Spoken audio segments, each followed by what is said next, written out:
ঘটনাটি ঘটেছিল 1992 সালের দিকে। রিয়াসী জেলার আরানাস গ্রামে মনু পণ্ডিত নামক একজন ব্যক্তি থাকতেন। তার ঘরে একজন ছেলে আর একজন মেয়ে ছিল। মেয়েটির নাম ছিল সোমিয়া। চঞ্চল প্রকৃতির মেয়ে ছিল সোমিয়া। সোমিয়ার বয়স যখন 8 বছর, তখন তার পরিবার একটা জিনিস লক্ষ্য করে। সেটি হচ্ছে সোমিয়া রাতে কার সাথে যেন কথা বলে। তার মা বাবা এই জিনিসটা খুব একটা পাত্তা দিত না। একদিন রাতে সোমিয়ার ভাই হঠাৎ করে খেয়াল করে সোমিয়া একজন বৃদ্ধ মানুষের সাথে কথা বলছে। সে যখন এটা দেখেছে অনেক জোরে চিৎকার করে উঠেছে। তখন তার মা বাবাও জেগে যায়, তাদের রুমে চলে আসে। এসে দেখে সোমিয়া চোখ বন্ধ করে বসে আছে। তারা যখন সোমিয়ার ভাইকে জিজ্ঞেস করে কি হয়েছে, সে চিৎকার করলো কেন এত রাত্রে, তখন সোমিয়ার ভাই পুরো ঘটনাটি বর্ণনা করে তার মা বাবার কাছে। মনু পণ্ডিত তখন সোমিয়ার কাছে গিয়ে সোমিয়াকে আলতো করে ধাক্কা দিলে সে চোখ খোলে। মনে হচ্ছে সে এতক্ষণ একটা ঘোরের মধ্যে ছিল। মনু পণ্ডিত যখন তাকে জিজ্ঞেস করে ওই বৃদ্ধ লোকটির কথা, তখন সোমিয়া বলে মাঝে মধ্যে একজন বৃদ্ধ লোক তার সাথে খেলতে আসে।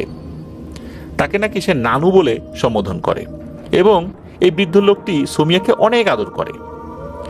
তখন মনু পণ্ডিত কিছু না বলে সোমিয়া এবং তার ভাইকে বলে যে তোমরা ঘুমিয়ে যাও।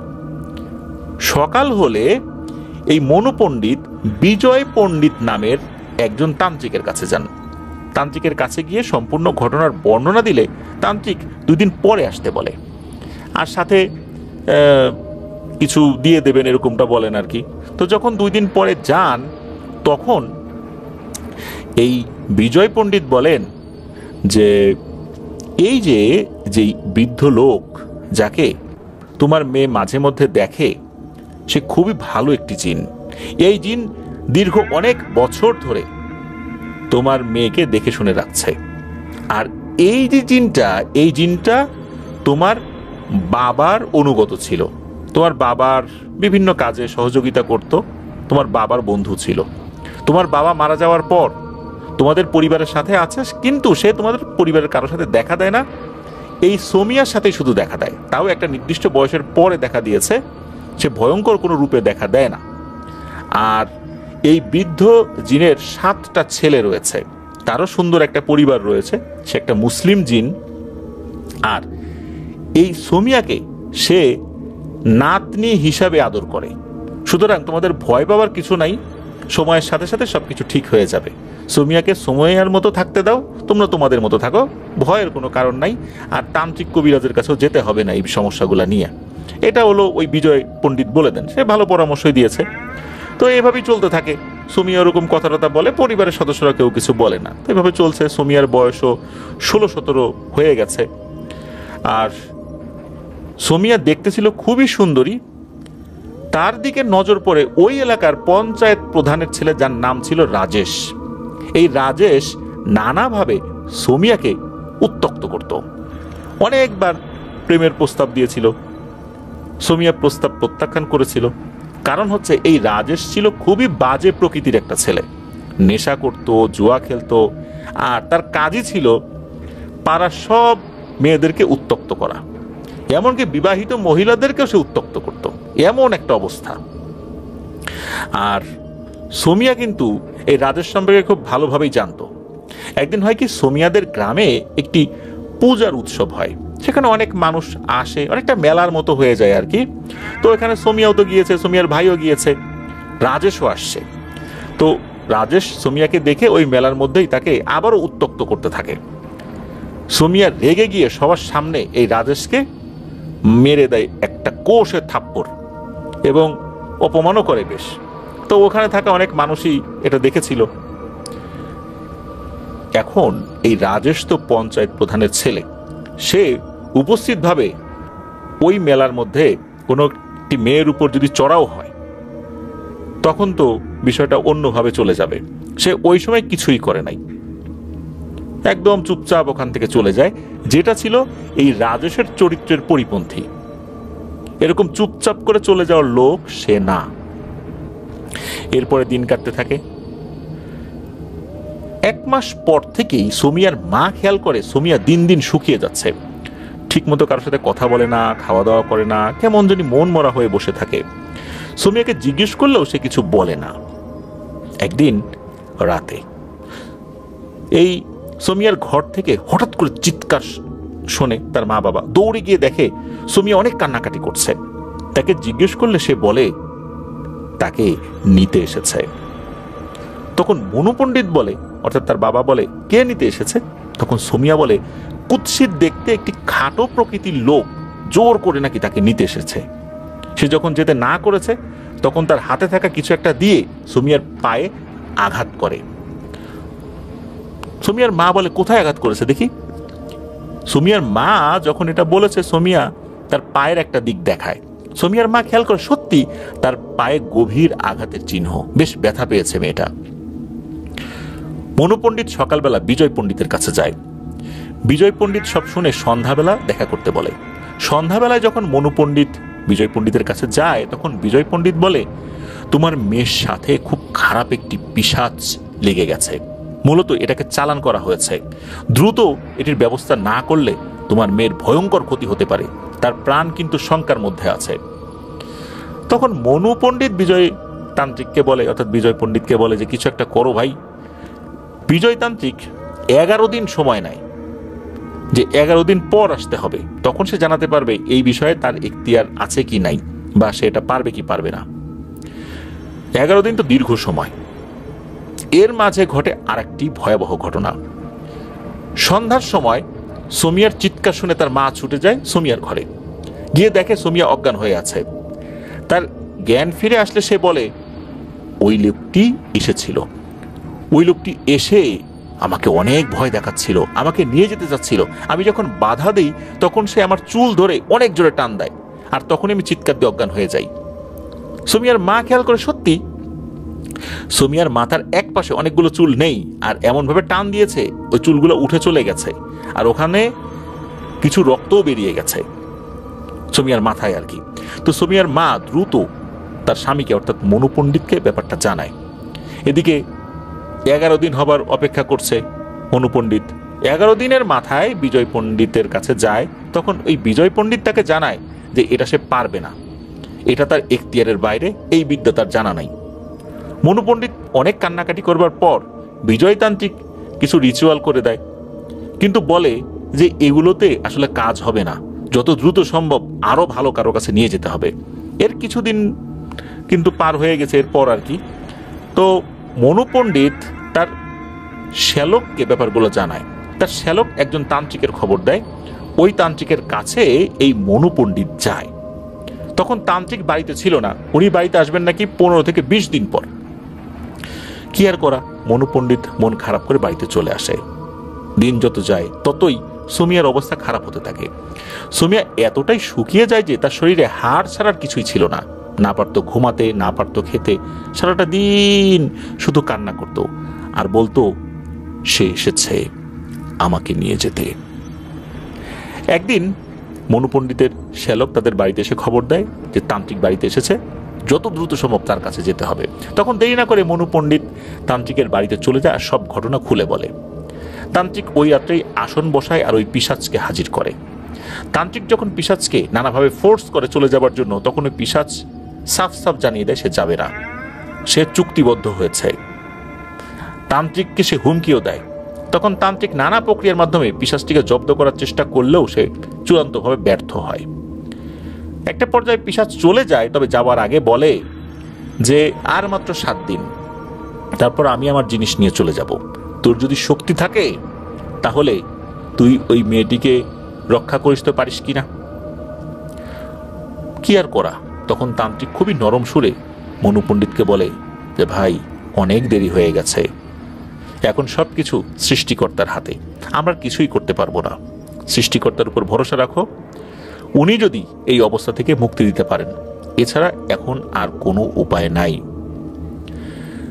উনি এর পরেও কিছু পানি টানি দিয়ে দিয়েছিলেন, কিছু তদবির দিয়ে দিয়েছিলেন যে ঘরের মেইন যে দরজা সেখানে ঝুলিয়ে রাখার জন্য, আর এই পানি দিয়ে যেন এই সোমিয়াকে প্রতিদিন গোসল করানো হয়, এই বিষয়টা বলে দিয়েছিলেন।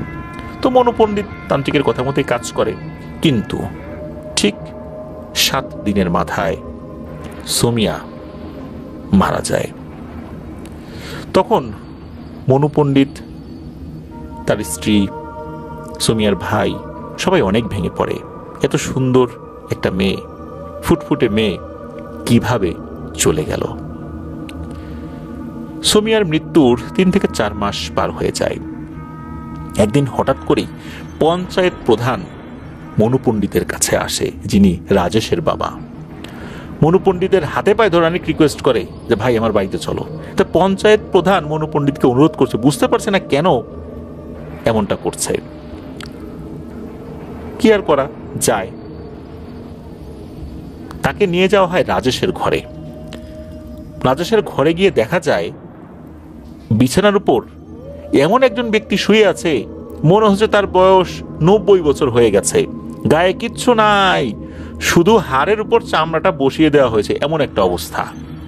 মনে হচ্ছে কোনো মতে শ্বাস প্রশ্বাস চলছে, এমন একটা ভয়ঙ্কর দৃশ্য। তখন রাজেশের বাবা মনু পণ্ডিতকে বলে, দেখো আমার যুবক ছেলের কি অবস্থা, তুমি পারো আমার ছেলেকে ভালো করতে।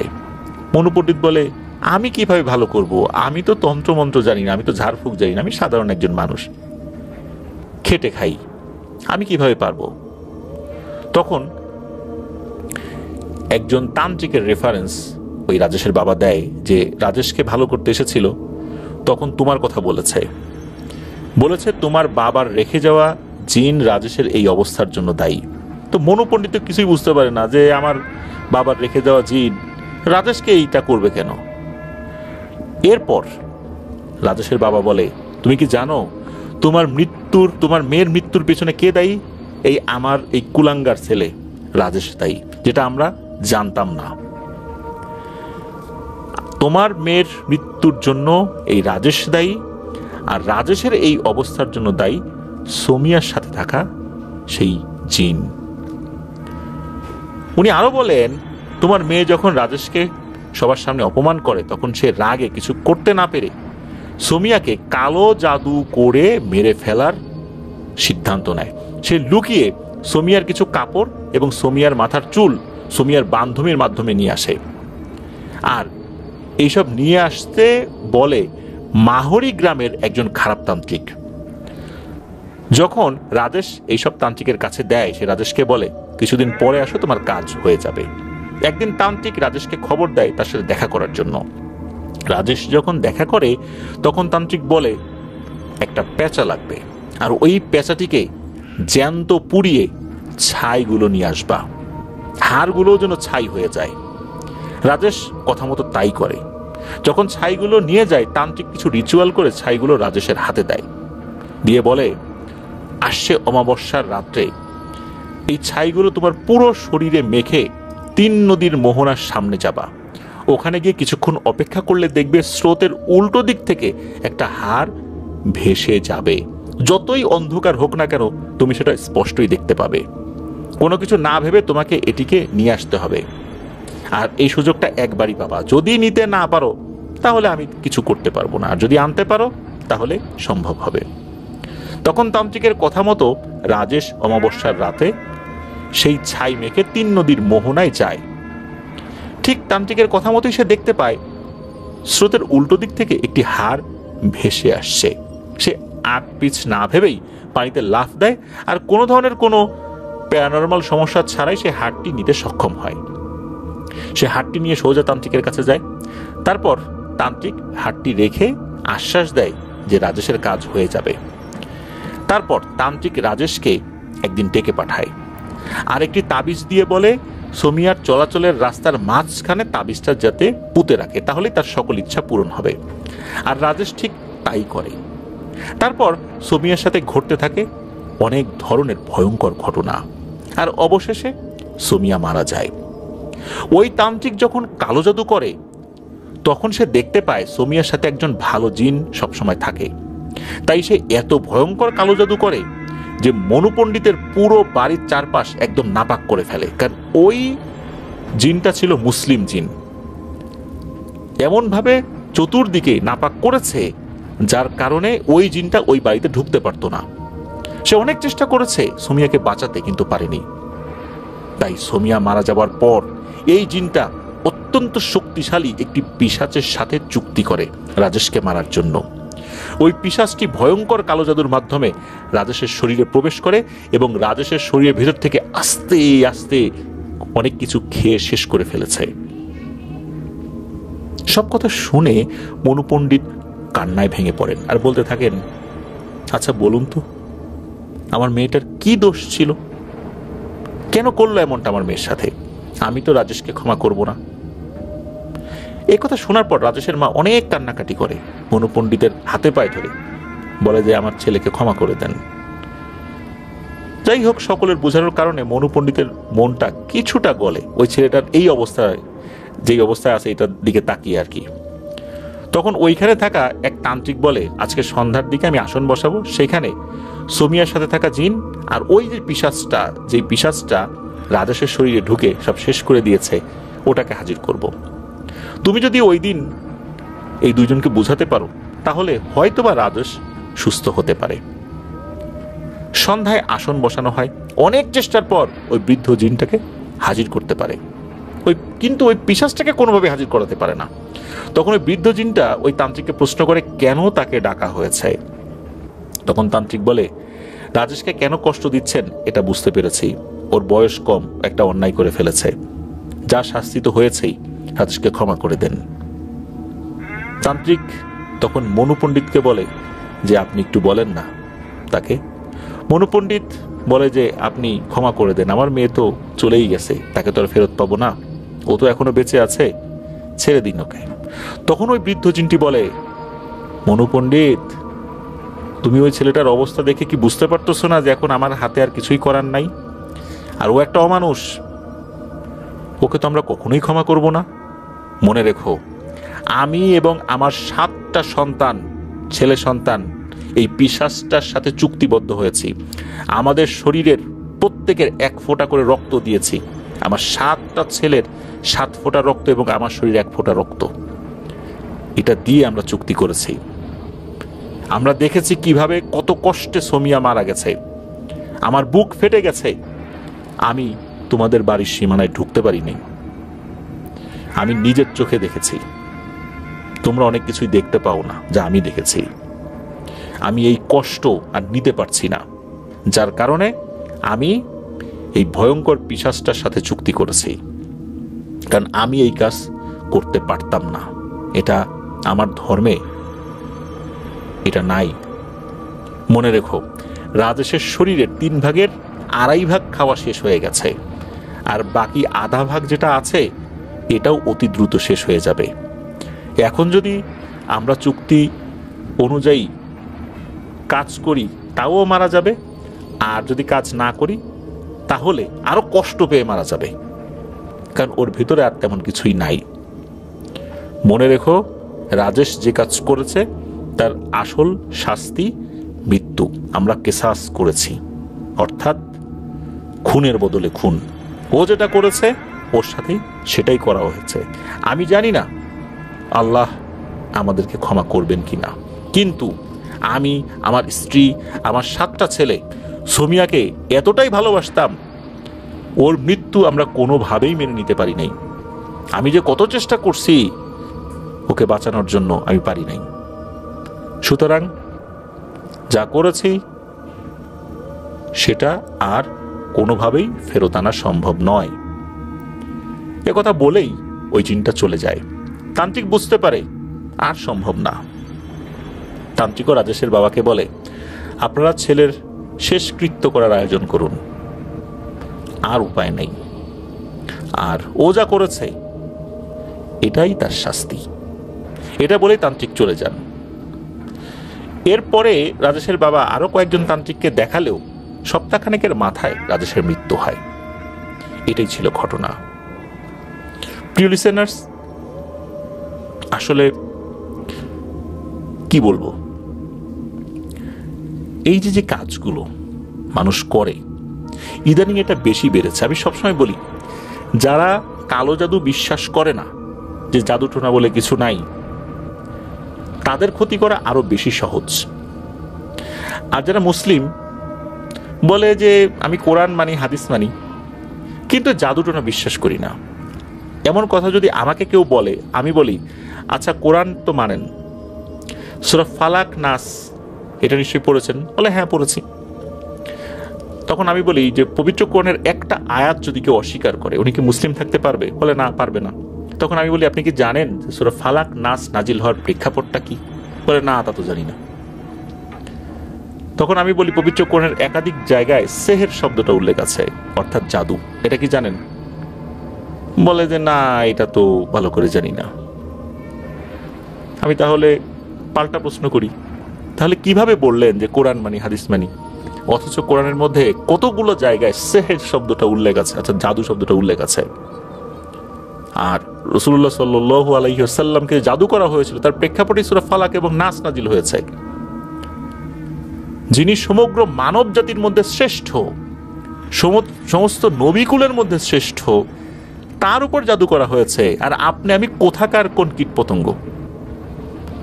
আমাদের উপর জাদু কাজ করবে না?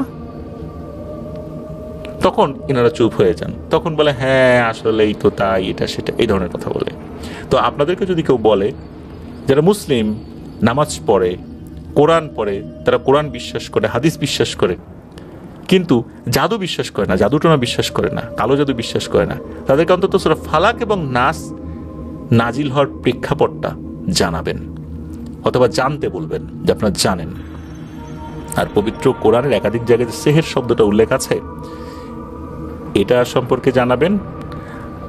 জাদুটোনা যদি নাই থাকতো তাহলে রাসূলুল্লাহ সাল্লাল্লাহু আলাইহি ওয়াসাল্লাম কেন বিভিন্ন দোয়া শিখিয়ে দিয়েছেন যে এগুলো করলে জাদুটোনা কাজ করবে না? জাদুটোনা যদি না থাকতো তাহলে বলতো এগুলা কাজ করে না, এগুলা ভেলকিবাজি, এটা সেটা। রাসূল সাল্লাল্লাহু আলাইহি ওয়াসাল্লাম তো বলে যেতেন, কিন্তু রাসূলুল্লাহ সাল্লাল্লাহু আলাইহি ওয়াসাল্লাম অনেকগুলো আমল শিখিয়ে গিয়েছেন যে আমলগুলো করলে আল্লাহর রহমতে আমরা ব্ল্যাক ম্যাজিক থেকে রক্ষা পেতে পারি। আল্লাহ আমাদেরকে হেফাজত করুন। প্রিয় লিসেনার্স, এখন যে ঘটনাটি আপনাদের সাথে শেয়ার করব, এই ঘটনাটি মূলত পূর্বের অন্য আরেকটি ঘটনার বাকি অংশ। বাকি অংশ বলতে প্রত্যেকটি অংশই স্বতন্ত্র, তবে আপনারা শনির রাতের 14তম আয়োজনের কালীতলার আতঙ্ক ঘটনাটি শুনে আসতে পারেন, তাহলে আজকের এই ঘটনাটি আরো ভালো করে বুঝতে পারবেন। প্রিয় লিসেনার্স, এখন এই ঘটনাটি আপনাদের সাথে শেয়ার করতে যাচ্ছি, আর এই ঘটনাটি আমাদেরকে পাঠিয়েছেন আমার স্টুডেন্ট তাহিয়ান আল আশফানুর রহমান। বর্তমানে ঢাকার ধানমন্ডির শিকদার অ্যাপার্টমেন্টে তার বাসা।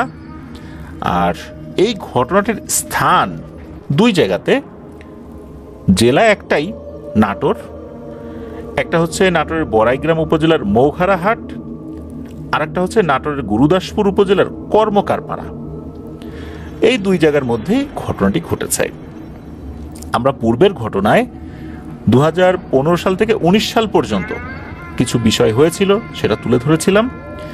2019 সালের পরে খালামণির সাথে এমন কিছু ঘটনা ঘটে যায় যা তার জীবনের গুরুত্বপূর্ণ অংশকেই পরিবর্তন করে দেয়। খালামণি খুবই পরহেজগার একজন ব্যক্তি, সার্বক্ষণিক নামাজ, রোজা, জিকির, আজগার এগুলো নিয়ে থাকেন। তো 2019 সালের বর্ষাকালের কোনো এক মঙ্গলবার খালামণি ফজরের সালাত আদায় করে বাকি ইবাদত বন্দেগী তখন আর করার সময় পান নাই। ওনার বাড়িতে একটি মেয়ে থাকতো, টুকিটাকি কাজ করতো, ওনাকে সহযোগিতা করতো, তার নাম হচ্ছে সুমা। তো এই সুমাকে সাথে নিয়ে 5-6 কিলোমিটার দূরে তার অন্য একটি বাড়ির উদ্দেশ্যে রওনা হন। ওখানে খালামণির আরো একটি বাড়ি ছিল, কিছু জমি জমা ছিল যা খালু রেখে গিয়েছিলেন আর কি। তো ওনার খালুর নাম বলতে আমি তাহিয়ানের খালুর নাম বলছি, অর্থাৎ খালামণির হাজবেন্ডের নাম মোহাম্মদ আশরাফুল ইসলাম। ওনার মৃত্যু হয়েছিল 2011 সালে। কিভাবে মৃত্যু হয়েছিল তা কিন্তু আমরা পূর্বের ঘটনায় বলেছিলাম। খালু যেহেতু বেঁচে নেই, তাই খালামণি এই সুমাকে নিজের বাড়িতেই রেখেছিলেন। এই যে সুমা, এই মেয়েটা এতিম। আর তাহিয়ানের খালাতো ভাই বাঁধন, সে কিন্তু পড়াশোনা করতো যশোর পলিটেকনিকে কম্পিউটার সায়েন্সে। পড়াশোনার কারণে অধিকাংশ সময়ই এই যে বাঁধন, সে বাড়িতে থাকতো না, যশোরই থাকতো। এখন খালামণি একা একা কিভাবে থাকবেন? এই কারণেই এই সুমাকে নিয়ে সেই বাড়িটাতেই থাকতেন, আর মাঝে মাঝে এই যে আরেকটা যে বাড়ি আছে ওই বাড়িটা দেখতে আসতেন। তো এমনই একদিন উনি সুমাকে নিয়ে বাড়িটা দেখতে আসার জন্য রওনা দিয়েছেন। ওই বাড়িটা মূলত তখন ভাড়া দেয়া ছিল। সুমাকে সাথে নিয়ে সবকিছু দেখাশোনা উনি করেন আর কি। যাচ্ছিলেন খালামণি ভাবলেন যে এত সকালে যখন বের হয়েছি একটু হাঁটাহাঁটি করে যাই। তো খালামণির সেই বাড়ি থেকে কিছুটা সামনে এগিয়ে গেলে একটা 3 রাস্তার মোড় পড়ে। সেই মোড়টা কদমতলা নামে পরিচিত। খালামণি কদমতলা অতিক্রম করে কিছুটা সামনে গিয়ে তিনি যে বাড়িটাতে থাকেন সেই বাড়ির উদ্দেশ্যে রওনা হয়েছেন। তো এই কদমতলাও খালামণি যে বাড়িটাতে থাকেন সেই বাড়িটার মাঝখানেই পড়ে। তো সেই বাড়িটার মাঝখানেই পড়ে হচ্ছে একটি জায়গা, সেটা হচ্ছে কালীতলা। মূলত 2015 সাল থেকেই এই কালীতলাকে কেন্দ্র করে খালামণির জীবনে এক বিভীষিকাময় অধ্যায়ের সূচনা হয়েছিল। বলে রাখা ভালো, তখনও মাঝে মাঝেই খালামণি ওই কালীতলার সেই ভয়ঙ্কর অবয়ব, যাকে অনেকেই কালী বলে ডেকে থাকেন, এই কালী তাকে দেখা দিত। খালামণি যে বাড়িটাতে থাকতেন সেটা মূলত 3 তলা ছিল এবং বাড়ির উপরের ছাদে তিনি বাগান করতেন, ছাদ বাগান আর কি। মাঝে মাঝে গাছের পরিচর্যা করার সময় তিনি নাকি সেই অবয়বটাকে দেখতে পেতেন। খালামণি তো ওই দিকটাতে গিয়েছেন, তো ওই যে কদমতলা নামক যে স্থান, ওই কদমতলাকে অতিক্রম করে হাঁটতে হাঁটতে এমন একটা স্থানে উনি এসে পৌঁছান যেখানে ডান পাশে একটি কড়ই গাছ, বাম পাশে কালীতলার জাম গাছ পড়ে। আমরা পূর্বের ঘটনায় কিন্তু এই জায়গা সম্পর্কে জেনেছি। তো যাই হোক, যেহেতু সময়টা বর্ষাকাল ছিল, খালামণি হাঁটতে হাঁটতে কড়ই গাছের নিচে এসে দাঁড়িয়ে যান। কড়ইতলার সামনে একটি বিল রয়েছে, মানে বিলটা আসলে কেমন, বর্ষাকালে পানি আসে আর শীতকালে বা শুকনোর সময় একদম শুকিয়ে যায়। অনেকে এটাকে আধমরা বিলও বলে, সবসময় তার পানি থাকে না। তো বর্ষার সময় বৃষ্টির পানিতে বিলটি সজীব হয়ে উঠত। যেহেতু তখন বর্ষার সময় ছিল তাই অনেক পানি এখানে ছিল। আর এই পানিতে ফুটেছিল চমৎকার সমস্ত শাপলা ফুল, সাদা শাপলা, লাল শাপলা, যেরকম শাপলা ফুল ফুটেছিল। এই শাপলা ফুল খালামণিকে ওই সময় খুব আকর্ষণ করেছিল। ফুলগুলো দেখে খালামণি সুমাকে রেখেই পানিতে নেমে গিয়েছেন ফুল উঠানোর উদ্দেশ্যে। ওনার সেন্সও নাই যে উনি যে হঠাৎ করে পানিতে নেমে গেলেন, পানিতে সাপ বা অন্য কোনো কিছু থাকতে পারে অথবা সেখানে বেশি গভীরতা থাকতে পারে, ওনার কিন্তু এটা খেয়াল নাই। উনি পানিতে নেমে গেছেন। তবে সৌভাগ্যক্রমে ওখানে ওইরকম কোনো ঝামেলা ছিল না, সাপ ছিল না বা গভীরতাও বেশি ছিল না। আর খুব গভীর পানিতে তো শাপলা ফুল ওভাবে ফোটে না। তো খালামণিকে হঠাৎ করে এভাবে পানিতে নেমে যেতে দেখে ওই সুমা বলে ওঠে, আরে আপা, আপনি পানিতে যান না, অসুস্থ হয়ে পড়বেন তো, আমি আপনাকে ফুল উঠাই দিচ্ছি।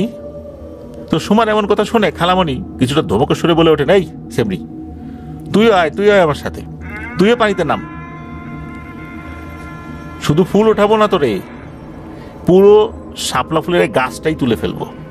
আমার ছাদ বাগানে একটা বিশেষ জায়গায় এটা লাগাবো, যেখানে পানির মতো জায়গা আছে সেখানে লাগাবো। আয় আয় আয়, তুইও আয়। কি আর করা, সুমাও বাধ্য হয়ে নেমে গেছে, যেহেতু খালামণি বলছেন। মূলত খালামণি এমন একটা ঘোরের মধ্যে চলে গেছেন যে ওই শাপলা ফুল তোলার মোহে আসলে এটা ওনার ওই সময় করা উচিত হবে কি হবে না এই বিষয়টা উনি বুঝতে পারছেন না। শাপলা তুলতে তুলতে একটা জায়গায় এসে খালামণির চোখ আটকে যায়। উনি দেখেন একটা শাপলা অন্যান্য শাপলা ফুল থেকে বেশ বড়।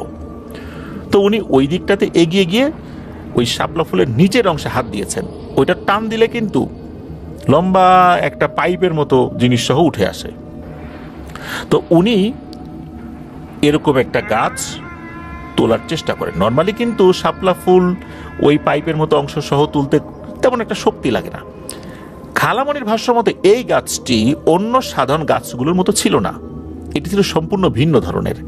এই গাছটি তুলতে কেন যেন খালামণির প্রচন্ড শক্তির প্রয়োজন হচ্ছিল। উনি অনেক টানাটানি করছেন, কোনোভাবেই সেটা উঠে আসছে না। ওটা যে ফুলের নিচের অংশ থেকে ছিঁড়ে যাবে, শুধু ফুলটা ওনার হাতে চলে আসবে এমনটাও হচ্ছে না। অনেক চেষ্টার পর একটা পর্যায়ে তিনি সফল হন। খালামণি চিন্তা করলেন যে এটা তো বেশ পরিপক্ক একটা শাপলা ফুল, গাছ সহ একদম পানির যেই অংশে শেকড় থাকে আর কি, ওইটা সহ চলে আসছে। তো উনি চিন্তা করলেন যে ছাদ বাগানের একটা অংশে উনি হাউজের মতো করেছেন, তো ওইখানে মূলত এটা লাগাবেন উনি। ওই সময় নাকি স্থানীয় এক পাগল ওই জায়গাতেই থাকে, ওই জায়গাতেই ঘোরাফেরা করে আর কি। তো পাগল পেছন থেকে বলে ওঠে, হে হে হে, দেখ দেখ মরা গরু নিয়ে যাচ্ছে। খালামণি কিন্তু পাগলটিকে চিনতেন, ওই পাগলটার নাম ছিল হচ্ছে দয়াল। পাগল হঠাৎ করে এইভাবে বলে উঠল হেসে দিয়ে যে দেখ দেখ মরা গরু নিয়ে যাচ্ছে। খালামণি তো এটার অর্থ বুঝতে পারলেন না, উনি আর ওই দিকটাতে খেয়াল করলেন না। কিছুক্ষণ হেঁটে খালামণি বাড়িতে এসে পৌঁছান। তো ঘরে না ঢুকে উনি সরাসরি ছাদে চলে যান, সুমাকে সাথে নিয়ে। ছাদ বাগানের একটি হাউসে গাছটি রোপণ করেন তিনি। তো গাছটিকে রোপণ করে তিনি নিচে এসে ফ্ল্যাটে প্রবেশ করেন। খালামণি প্রতিদিন ফজরের সালাত আদায় করে জিকির আজগার করে কিন্তু চা খেতেন, যা খালামণির প্রতিদিনের একটা অভ্যাস। তিনি নিজের ঘরে প্রবেশ করে ঘড়ির দিকে তাকালেন, দেখলেন তার চা খাবার সময় হয়ে গিয়েছে। খালামণি সুমাকে বললেন যে তুই আমার চা তৈরি করে দে, আমি ঘরগুলো একটু ঝাড়ু দিয়ে দিই। তো সবগুলো ঘর ঝাড়ু দেওয়া শেষ করে খালামণি যখন ওনার ছেলে অর্থাৎ বাঁধন তার ঘরে প্রবেশ করে, তখন হঠাৎ করেই উনি মেঝেতে অজ্ঞান হয়ে পড়ে যান। এরপরের ঘটনা সুমার মুখ থেকে শোনা।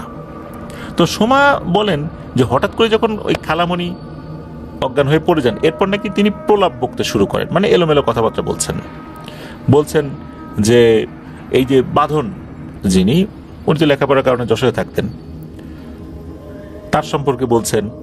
আর এই যে খালামণি, ওনার কিন্তু একটা কাপড়ের দোকান ছিল যেটা কয়েকজন কর্মচারী দেখাশোনা করত। তো উনি যখন চেতনা হারিয়ে প্রলাপ বকতে শুরু করেন, তখন এই সুমা দৌড়ে গিয়ে নিচ থেকে কয়েকজন কর্মচারীকে ডেকে নিয়ে আসেন। এসে দেখেন যে আপার অবস্থা, অর্থাৎ আপা বলতে ওই সুমা যেটা বলছে আপা, আমরা খালামণি বলবো, তো খালামণির অবস্থা আরো খারাপ হয়ে গেছে। তিনি নাকি নিজের গলা নিজে চেপে ধরে রেখেছেন। হঠাৎ করে এমন করতে দেখে ওই যে কর্মচারী যারা নিচ থেকে তাদেরকে সুমা ডেকে নিয়ে আসছিল, এদের মধ্যে দুজন ছুটে গিয়ে খালামণিকে মানে থামানোর চেষ্টা করেন আর কি, হাতটা কোনোভাবে বের করার চেষ্টা করেন, যে গলায় চেপে ধরেছে, নিজের হাত নিজেতে চেপে ধরেছে, এই অবস্থায় বেশিক্ষণ তো রাখা যাবে না। কিন্তু খালামণি কি করেন, এই দুজনকে ধাক্কা মেরে তাদেরকে মেঝেতে ফেলে দেয়। আর এত শক্তি দিয়ে তাদেরকে ধাক্কা মেরেছিল, এরাও প্রচন্ড ব্যথা পেয়েছিল।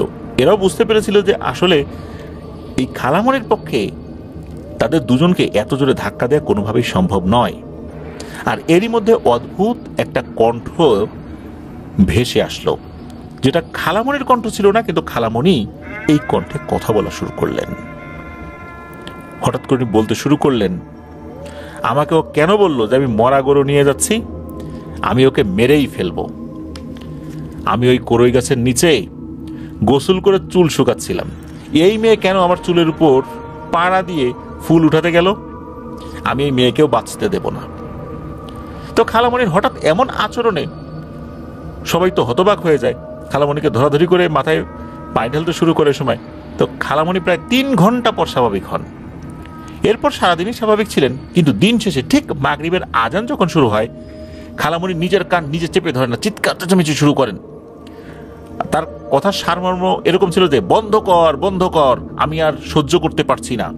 ঠিক মাগরিবের আজান যখন দেয় তখন এটা বলে। তো যতদিন খালামণির শরীরে এই জিনটা ভর করেছিল, ততদিনই ঠিক মাগরিবের সময় খালামণি চিৎকার চেঁচামেচি শুরু করতেন এবং অসুস্থ হয়ে পড়তেন। পরদিন, মানে এই ঘটনার পরদিন, এই তাহিয়ানের নানি মিসেস ফরিদা হক, উনি খবর পেয়ে খালামণির বাড়িতে ছুটে আসেন। তো তাহিয়ানের নানির বাড়ি গুরুদাসপুরের কর্মকার পাড়ায়। খালামণির আচার আচরণ দেখে নানি কিছু একটা বুঝতে পেরেছিলেন। মূলত খালামণিকে খারাপ কিছু আক্রমণ করেছে, এটা আগে থেকেই তিনি আঁচ করতে পেরেছিলেন। তো নানি খালামণির ব্যাপারে সবকিছু শুনে সেটা সত্যতা যাচাই করার জন্য অপেক্ষা করতে থাকেন। অপেক্ষা করতে করতেই দিনটা পার হয়ে যায়। এরপর আসে সেই ভয়াবহ সন্ধ্যা। খালামণি ঠিক মাগরিবের আজানের সময় কান চেপে ধরে একইভাবে চিৎকার চেঁচামেচি শুরু করেন। এতক্ষণ মূলত নানি খালামণিকে খারাপ কিছু একটা ভর করেছে এমন একটা আন্দাজ করেছিলেন, কিন্তু নানির এই আন্দাজ খালামণির এমন আচরণে নিশ্চয়তায় পরিণত হয়। তাৎক্ষণিকভাবে এশার নামাজের পর স্থানীয় মসজিদের একজন আলেমকে নিয়ে এসে আপাতত কিছু রুকিয়া করে দেওয়া হয়। তো রাতটা সেভাবেই কেটে যায়। ফজরের সময় খালামণি আবার চিৎকার চেঁচামেচি শুরু করেছেন। এবার তিনি বলতে থাকেন, মেরে ফেলবো মেরে ফেলবো। এমনটা বলেই তিনি পাশে থাকা একটি বালিশ নিয়ে প্রচন্ড শক্তি প্রয়োগ করে নিজের মুখের উপর চেপে ধরলেন। ভাগ্যক্রমে পাশেই তাহিয়ানের নানি শুয়েছিলেন। তিনি ফজরের নামাজ আদায়ের উদ্দেশ্যে ওঠার জন্য প্রস্তুতি নিচ্ছিলেন। নানি খানিকটা ঘুমের ঘোরে ছিলেন। খালামণিকে এমন করতে দেখে তার ঘুম ছুটে যায়। তিনি খালামণির মুখ থেকে বালিশ সরিয়ে নেন। এরপর তিনি খুবই সাবধানে অপেক্ষা করতে থাকেন সকাল হবার। তিনি এতটাই চিন্তিত ছিলেন যে তিনি ফজরের সালাত পড়তেও যেতে পারছিলেন না। কিন্তু নানি এর মধ্যেই নামাজটা পড়ার চেষ্টা করেন। এরপর কিছু মাসনুন দোয়া যেগুলো প্রতিদিনই আমল করেন সেগুলোও পড়েন। সেগুলো পড়ে খালামণিকে ফু দিয়ে দিন, যাতে করে বেশ কিছুটা সময় খালামণি স্বাভাবিক থাকেন। কিন্তু নানির উদ্দেশ্য সফল হয় না। খালামণি শান্ত হচ্ছিলেন না। খালামণির সামনে যখন পবিত্র কোরআনের কোনো আয়াত পড়া হচ্ছিল, খালামণি প্রচন্ড রেগে যাওয়া শুরু করলেন, ভাঙচুর শুরু করলেন। তো এমনটা কিন্তু ওই সময় যে হয়েছে তা কিন্তু না, পরবর্তীতেও কিন্তু এই সমস্যা চলতে থাকে। এমনকি আশেপাশে যারা থাকতো তাদেরকেও তিনি আঘাত করতেন। শুধু তাই না, সাথে সাথে নিজেকেও ভয়ঙ্করভাবে আঘাত করতেন। তো যাই হোক, ফজরের সময়টা পার হয়ে গেল, সকাল হয়েছে। তখন সকলে মিলে আগের দিনে সেই আলেমকে পুনরায় ডেকে নিয়ে আসেন। কিন্তু আলেম এবারও ব্যর্থ হন। আলেমকে দেখে খালামণি তাকে আক্রমণ করার জন্য এগিয়ে যান। এরপর সকলে মিলে খালামণিকে জাপটে ধরেন। তো আলেম খালামণির কাছে না গিয়ে কিছুটা পানি পড়া দিয়ে যান। সেই পানি পড়া ব্যবহার করে খালামণি আল্লাহর রহমতে কিছুটা স্বাভাবিক হন। সারাদিনে দেখা গেল উনি আস্তে আস্তে স্বাভাবিকই হচ্ছেন। একটা সময় সে পরিপূর্ণ স্বাভাবিক হয়ে যান। সন্ধ্যার সময় খালামণি হঠাৎ করে চিৎকার দিয়ে বলা শুরু করেন, আমার ছেলেকে বাঁচাও, আমার ছেলেকে বাঁচাও, ওকে মেরে ফেললো, ওকে মেরে ফেললো। অর্থাৎ তার যে ছেলে বাঁধন, তাকে বাঁচানোর কথা বলা হচ্ছে। তখন কিন্তু বাঁধন বাড়িতে ছিল না, সে ছিল যশোরে। এদিকে খালামণিকে কেউ আটকে রাখতে পারছে না। খালামণির মতে একজন মহিলাকে উনি দেখেন, যার পরনে সাদা শাড়ি, তার কপালে একটা লাল টিপ আছে যেটা সূর্যের মতো জ্বলজ্বল করে, আর তার হাতে ধারালো একটা বাঁকানো অস্ত্র রয়েছে, আর তার শরীরের রং সম্পূর্ণ কালো। খালামণি বলেন যে ওই মেয়েটা নাকি বাঁধনকে মারতে যাচ্ছে। আরো একটা ব্যাপার হচ্ছে যে খালামণিকে এই বিষয়টা কে দেখাচ্ছিল? ওই অবয়বটাই কি সামনে এসে দেখাচ্ছিল নাকি অন্য কেউ দেখাচ্ছিল? এখানেও একটা ব্যাপার রয়েছে। খালামণির সাথে খুব ভালো একটা জিন চলাচল করত, কিন্তু বড় ধরনের কোনো সমস্যা ছাড়া ওই জিনটা কখনোই উপস্থিত হতো না। খালামণির এই বিপদে ওই জিনটা হাজির না হয়ে থাকতে পারেনি। মূলত ওই জিনটা হাজির হয়েই সেই ভয়ঙ্কর কালীরূপী ওই পিশাচিনীর বিবরণটা দিয়ে খালামণিকে সতর্ক করেন যে এই জিনিসটা তোমার ছেলেকে কিন্তু মারতে যাচ্ছে। এ নিজেকে বলে তার নাম কালী, আসলে ভয়ঙ্কর এক পিশাচিনী, মানুষের ক্ষতি করে। তো এই কারণে খালামণি ওই সময় এটা বলেছিলেন। এরপর ওই জিনটা নাকি আরো বলেছে যে তোমার ছেলেকে হত্যা করার উদ্দেশ্যে ইতোমধ্যে ওই পিশাচটা কিন্তু যশোরে রওনা হয়ে গেছে। আমি অনেকদিন ধরে তাকে আটকে রেখেছি, কিন্তু কতদিন আটকে রাখতে পারবো আমি জানি না। তোমার ছেলেকে তাড়াতাড়ি বাড়িতে নিয়ে আসো, তা না হলে তোমাকে আমি দেখে রাখছি, একই সময় ওকে ওখানে দেখে রাখতে পারবো না আমি। যদি বাঁচাতে চাও তাহলে দ্রুত তোমার ছেলেকে বাড়িতে নিয়ে আসো। এরপর নানি ফোন করে বাঁধনকে সব খুলে বলেন এবং বলেন যে তুমি তাড়াতাড়ি একটা লম্বা ছুটি নিয়ে বাড়িতে চলে আসো। তো বাঁধন সেও বাড়িতে এসে তার মাকে এই অবস্থায় দেখে খুব কান্নাকাটি করে। ভালো একটা কবিরাজের খোঁজ করতে করতে এইভাবেই দিন চলে যাচ্ছিল। এর মধ্যে অনেক কবিরাজ দেখানো হয়েছে, কিন্তু কেউ কোনো সুরাহা দিতে পারছে না। খালামণির সাথে থাকা সেই ভালো জিনটার জন্য ওই ভয়ঙ্কর পিশাচিনীটাও তেমন কোনো একটা ক্ষতি করতে না পারলেও যে ক্ষতি করছে এটাও কিন্তু কোনো অংশে কম না। তো বাঁধন যখন এই বিষয়টা নিয়ে তার বন্ধুদের সাথে আলোচনা করে, তখন বন্ধুরা সকলে মিলে তাদের জানা, তাদের আত্মীয়র জানা, এইভাবে বিভিন্ন লিঙ্ককে কাজে লাগিয়ে, বিভিন্ন সোর্সকে কাজে লাগিয়ে কবিরাজ খুঁজতে শুরু করেন। এরই মধ্যে খালামণি তার আত্মীয় স্বজনকে নিয়ে এক খালাতো ভাইয়ের বাড়িতে বেড়াতে গিয়েছিলেন। এই বাড়িটা হচ্ছে গাজীপুরে। উদ্দেশ্য ছিল সেই খালাতো ভাইয়ের নবজাতক শিশুটাকে দেখা। সেখানে পৌঁছানোর পর সকলে মিলে ফ্রেশ হয়ে খাওয়া দাওয়া শেষ করে যখন বাচ্চাটিকে দেখার উদ্দেশ্যে আতুর ঘরে প্রবেশ করেছেন, যখন খালামণি বাচ্চাটিকে এক নজর খালি দেখেছেন, সাথে সাথে তিনি জ্ঞান হারিয়ে মাটিতে লুটিয়ে পড়েন। তখন সকলে মিলে খালামণিকে ধরাধরি করে অন্য একটি ঘরে নিয়ে শুইয়ে দেন। মিনিট 5 পর তার জ্ঞান ফেরে এবং তিনি বাচ্চাটির ঘরের দিকে আবারও একটা দৌড় দেন। বাচ্চাটির কোনো ক্ষতি হবে ভেবে সকলে মিলে খালামণিকে ধরে ফেলেন, কিন্তু খালামণির শক্তির কাছে সকলে হার মানতে বাধ্য হচ্ছিল। কেউ খালামণিকে ধরে রাখতে পারছিল না। তখনই স্থানীয় একজন মহিলা কবিরাজকে ডেকে নিয়ে আসা হয়।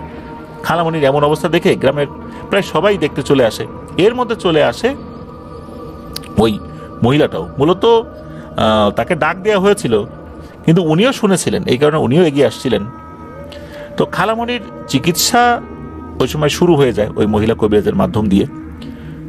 চিকিৎসা চলাকালীন যখন ওই মহিলা কবিরাজটি খালামণির একটু বেশি কাছে গিয়েছে, তখনই খালামণি প্রচণ্ড রেগে আক্রমণ করতে যায় তার উপরে।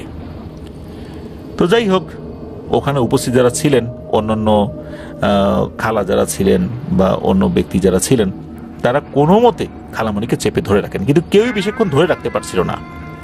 এরপর খালামণির উপর গ্রামীণ চিকিৎসা পদ্ধতি অনুযায়ী কবিরাজ মাটির পাত্রে কিছু আগুন নিয়ে তার মধ্যে শুকনো মরিচ ফেলে দিয়ে ধোঁয়ার সৃষ্টি করেন। উপস্থিত যারা ছিলেন সকলেই তো মারাত্মকভাবে কাশি দিতে শুরু করেছেন। কাশি দিতে দিতে অনেকে বের হয়ে গেছেন, আর যারা বের হন নাই তারা অনেকটা অসুস্থ হয়ে পড়েছেন। কিন্তু অদ্ভুত ব্যাপার হচ্ছে, ওই ধোঁয়াতে খালামণির কিচ্ছু হচ্ছে না। সে হাসতে হাসতে বলতে থাকে, তোরা আমার কিচ্ছু করতে পারবি না। বারবার একই কথা বলছে, তোরা আমার কিচ্ছু করতে পারবি না। তো অনেক চেষ্টা করার পর খালামণি কিছুটা শান্ত হন। রাতে ঘুমের সময় খালামণি আবার নিজের মুখে বালিশ চেপে ধরেন, আগে যেটা করতেন, এবং সেই আগের প্রলাপ বকতে শুরু করেন। আবারও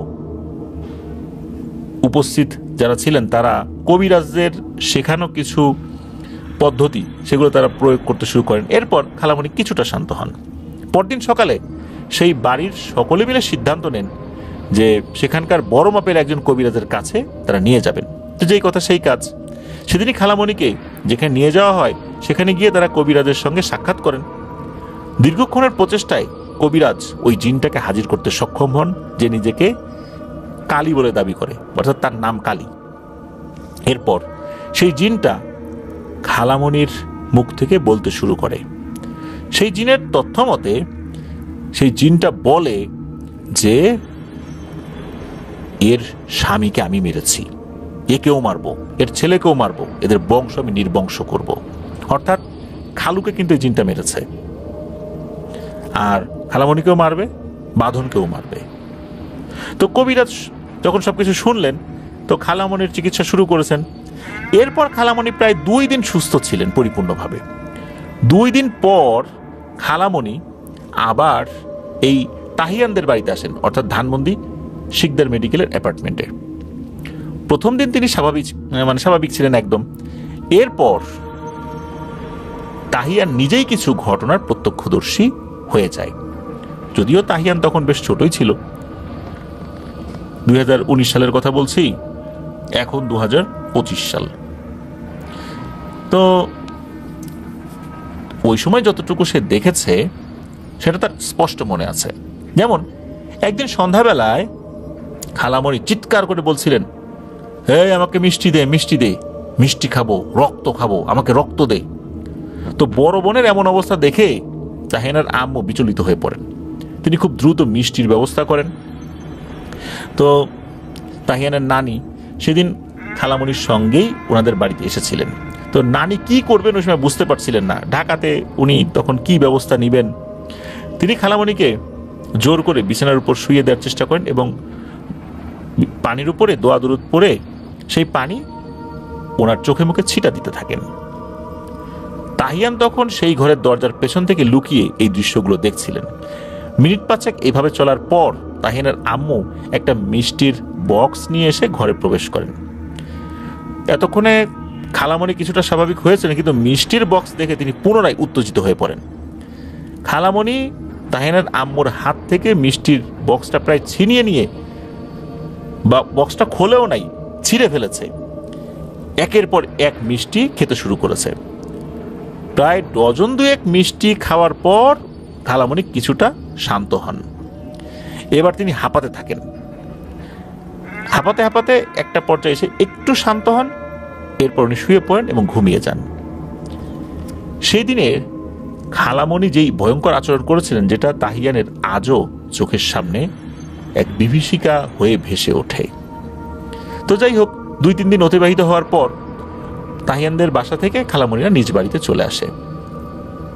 খালামণির সাথে এই কালী নামক পিশাচের জীবন মরণ লড়াই কিন্তু চলছে দিনের পর দিন। এই কালী নামক জিনটি এই ভালো এই খারাপ এমন একটা অবস্থা করে ফেলে। জিনটির এমন একটা আচরণ সে প্রকাশ করছিল, মাঝে মাঝে মনে হতো খালামণি সুস্থ। আসলে কি সুস্থ? খালামণির উপর আরো বড় ধরনের প্রভাব বিস্তার করার চেষ্টা করছিল, কিন্তু ওই যে খালামণির সাথে থাকা একটি জিন, সে খালামণিকে তেমন একটা ক্ষতি করতে দিচ্ছিল না। তবে সেও কিন্তু খুব একটা যে পেরে উঠছিল বিষয়টা এরকম না। যদি পারতো তাহলে তো ওই পিশাচটা তো কাছে আসতে পারতো না। সমস্যা হচ্ছে যে এই যে কালী নামক জিনটাকে, এটা সম্পূর্ণভাবে কোনোভাবে কেউ নির্মূল করতে পারছিল না। আমরা কিন্তু কিছুক্ষণ আগে বলেছি যে এই যে বাঁধন যখন তার বন্ধুদের সাথে কবিরাজের বিষয়টা নিয়ে আলোচনা করেন, এরই মধ্যে বাঁধনের একজন বন্ধু এক তান্ত্রিক কবিরাজের সন্ধান দেয়। জানা যায় এই তান্ত্রিকটি মুসলিম হলেও সে ব্ল্যাক ম্যাজিকের চর্চা করত। তো সেই তান্ত্রিক ছিল এই বাঁধনেরই এক বন্ধুর আপন বড় ভাই। তো যাই হোক, তার সাথে যখন পরিচয় হয়, সেই তান্ত্রিকও বাঁধনকে খুব আদর করে, তাকে স্নেহ করতে শুরু করে। আর সেই তান্ত্রিকের নাম ছিল আশিক। তো এই আশিক বাঁধনকে বলেছিল যে, বাঁধন, আমি আন্টিকে একটু দেখতে যাব, মনে হয় আন্টির চিকিৎসা আমি করতে পারবো। এরপর এই যে আশিক, উনি দেখতে যাওয়ার তারিখটা শনিবার নির্ধারণ করে দেন। সে বলে যে শনিবার সে দেখতে আসবে। তো আশিক বাঁধন ভাইয়াকে কিছু জিনিসপত্র সংগ্রহ করতে বলেন, যার মধ্যে ছিল 1 লিটার কাঁচা দুধ, 1 ডজন নিখুঁত কলা, মানে যেই কলার উপরে কোনো ওইভাবে দাগ পড়েনি, আগরবাতি, কিছু মোমবাতি, তারপরে লাল গামছা, এরকম কিছু জিনিস আর কি। তো বাঁধন এই জিনিসগুলো গুছিয়ে ফেলেন আর কি। মূলত নানির সঙ্গে মিলেই বাঁধন এই জিনিসগুলো সংগ্রহ করে রেখে দেয়। এরপর এই যে বাঁধন, সে তার মাকে অর্থাৎ খালামণিকে চালাকি করে বলে যে, আম্মু, আমার বন্ধুরা আমাদের বাড়িতে বেড়াতে আসবে, তারা বলেছে যে আন্টির হাতে রান্না খাবো। তো ওই দিন খালামণি নাকি অনেক কিছু রান্না করেছিলেন, কিন্তু উনি বুঝতে পারেন নাই যে আসলে কি ঘটতে চলছে। আসলে কি বুঝতে পারেন নাই? যাই হোক, কিছুক্ষণের মধ্যেই বাঁধনের বন্ধুরা বাড়ির সামনে এসে দরজায় কড়া নাড়তে থাকে। দরজা খুলেই সামনে দাঁড়িয়ে থাকা ব্যক্তিদের দেখে হঠাৎ করে খালামণি অট্ট হাসিতে ফেটে পড়ে। ভয়ঙ্কর এক হাসি, যা দেখে বাঁধনের বন্ধুরা ভয় পেয়ে গেছে, তাদের পিলে চমকে উঠেছিল। হাসতে হাসতে খালামণি বলে ওঠে, আরে তুই তুই কোত্থেকে আসলি? কত আইলো কত গেল, আর তুই আসছিস আমারে তাড়াইতে? অদ্ভুত ব্যাপার হচ্ছে, এই কথাটুকু বলেই খালামণি সম্পূর্ণ স্বাভাবিক হয়ে যায়। ওইখানে যে আশিক নামে যে তান্ত্রিকটা ছিল, মূলত তাকে দেখেই খালামণি এই কথাটা বলেছিলেন। এরপর খালামণি স্বাভাবিক হয়ে যান। তো খালামণি সকলকে স্বাভাবিকভাবে আপ্যায়ন করলেন। সমস্ত কাজকর্ম শেষ করে খালামণি নিজের ঘরে প্রবেশ করেন। আর বাঁধনের বন্ধুরা পূর্বের সিদ্ধান্ত মোতাবেক ওই তান্ত্রিককে রিচুয়াল করার যে প্রস্তুতি, সেই প্রস্তুতিতে সহযোগিতা করতে থাকেন। এরপর তান্ত্রিক খালামণিকে পাশের ঘরে রেখেই চেষ্টা করতে থাকেন ওই জিনটাকে হাজির করার জন্য, কিন্তু ওই জিনটা কোনোভাবেই হাজির হচ্ছিল না। অনেকক্ষণ যাবৎ রিচুয়াল করার পর হঠাৎ করেই ওই জিনটা খালামণির শরীরে হাজির হয়। খালামণির শরীরে হাজির হয়েই ওই জিনটা বিকট শব্দে চিৎকার চেঁচামেচি শুরু করে। এখানে বলে রাখা ভালো, ওই তান্ত্রিক কবিরাজের সঙ্গে গোপনে বেশ কয়েকজন আসছিল, যারা তান্ত্রিক কবিরাজকে সাহায্য করত। কারণ অনেক কাজ আছে যে কাজে এক্সপার্ট যারা, এরকম কারো সহযোগিতার প্রয়োজন হয়। তাদেরকে বাইরে রেখেছিলেন উনি। তো খালামণির ঘরে গিয়ে তান্ত্রিক কবিরাজ একটি গোল বৃত্ত আঁকে। শুরুতে কিন্তু গোল বৃত্ত ওই তান্ত্রিক আঁকে নাই, সে পাশের ঘরে থেকে এই চেষ্টাটা করছে। যখন বোঝা গেছে যে খালামণির শরীরে ওই জিনটা ঢুকেছে, তখনই অন্য লোকদেরকে সাথে নিয়ে খালামণির ঘরে ঢুকে খালামণি চতুর্দিকে গোল বৃত্ত এঁকে দেন, যাতে করে ওই জিনটা বের হতে না পারে। আর আগের থেকে সংগ্রহ করা এই যে কাঁচা দুধ সহ বাকি উপকরণগুলো খালামণির সামনে এসে রাখা হয়, সবাই মিলে সামনে রাখে। এরপর শুরু হয় রিচুয়াল। তো কবিরাজ প্রথমেই একটি খাতাতে একটি মূর্তি অঙ্কন করেন। এরপর শুরু হয় খালামণির সাথে তর্ক বিতর্ক। তান্ত্রিক খালামণিকে বলেন যে তুই কে, কথা বল, কোথা থেকে এসেছিস। তান্ত্রিকের এমন কথা শুনে খালামণি অট্টহাসি হেসে বলে, তোকে আমি কিচ্ছু বলবো না, তোর কোনো ক্ষমতাই নেই আমার কিছু করার। অযথা এখানে সময় নষ্ট করার জন্য আসছিস আর আমাকে বিরক্ত করছিস। যত বিরক্ত করবি এই মেয়েকে আমি তত বেশি কষ্ট দেব, আর চাইলেও তোরা বাঁচাইতে পারবি না এদেরকে। আমি সবাইকে মেরে ফেলবো, আর বেশি বাড়াবাড়ি করলে তোকেও মেরে ফেলবো, এরকম হুমকি দেয়। প্রিয় লিসেনার্স, আমরা এই ঘটনার শুরুতে দয়াল নামক এক পাগলের কথা কিন্তু বলেছিলাম, যে ওই শাপলা ফুলের গাছ তোলা দেখে, বিশেষ করে বড় শাপলা যেটা তোলে, পরবর্তীতে একটু শক্তি লেগেছিল যেটা তুলতে, সে কিন্তু বলেছিল যে মরা গরু নিয়ে যাচ্ছে। তো খালামণি ওই সময় খুবই রাগেশ্বরে বলে ওঠে, দয়াল কেন আমাকে বলল মরা গরু নিয়ে যাচ্ছে, আমিও ওকে মেরে ফেলবো। আশিক যে, সে তো দয়ালকে চেনে না, সে তো চমকে উঠছে যে আরে এই দয়ালটা আবার কি, কাকে মারতে চায়। তো যাই হোক, এরপর খালামণি 4 থেকে 5 জনের নাম উল্লেখ করে, বলে আমি এদের সবাইকে মেরে ফেলেছি। অদ্ভুত ব্যাপার হচ্ছে, সত্যি খোঁজ নিয়ে জানা যায় এরা প্রত্যেকেই অস্বাভাবিকভাবে মারা গিয়েছে। তখন তান্ত্রিক খালামণিকে জিজ্ঞেস করেন, কি চাস তুই? তখন খালামণি বিশ্রীভাবে হেসে বলে, ওর ছেলেকে চাই। তান্ত্রিক বলে, আচ্ছা তুই কি বিবাহিত? বলে হ্যাঁ। তোর সন্তান আছে? বলে হ্যাঁ আছে। তখন ওই তান্ত্রিক বলে, তা তুই তো কোনো না কোনো সন্তানের মা, তাহলে তুই এই মায়ের বুকটা কেন খালি করতে চাস? মূলত তান্ত্রিক এভাবে ইমোশনাল কথা বলে ওই অভাবটাকে শান্ত করার চেষ্টা করছিলেন।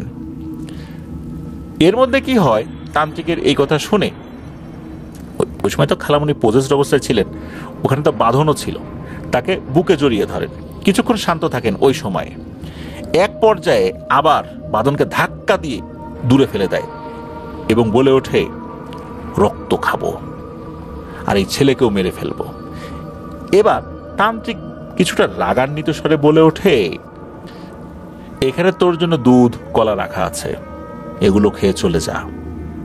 তখন ওই অবয়বটা বলে, আমাকে রক্ত দে, এগুলো এখন খাবো না, এগুলোতে এখন রুচি নেই, এখন রক্ত দে, না হলে সব কিছু ধ্বংস করে দেব। কিন্তু একথা শোনার পর তান্ত্রিক কিছুটা নরম সুরে বলে ওঠে, তুই কি পেলে চলে যাবি বলতো?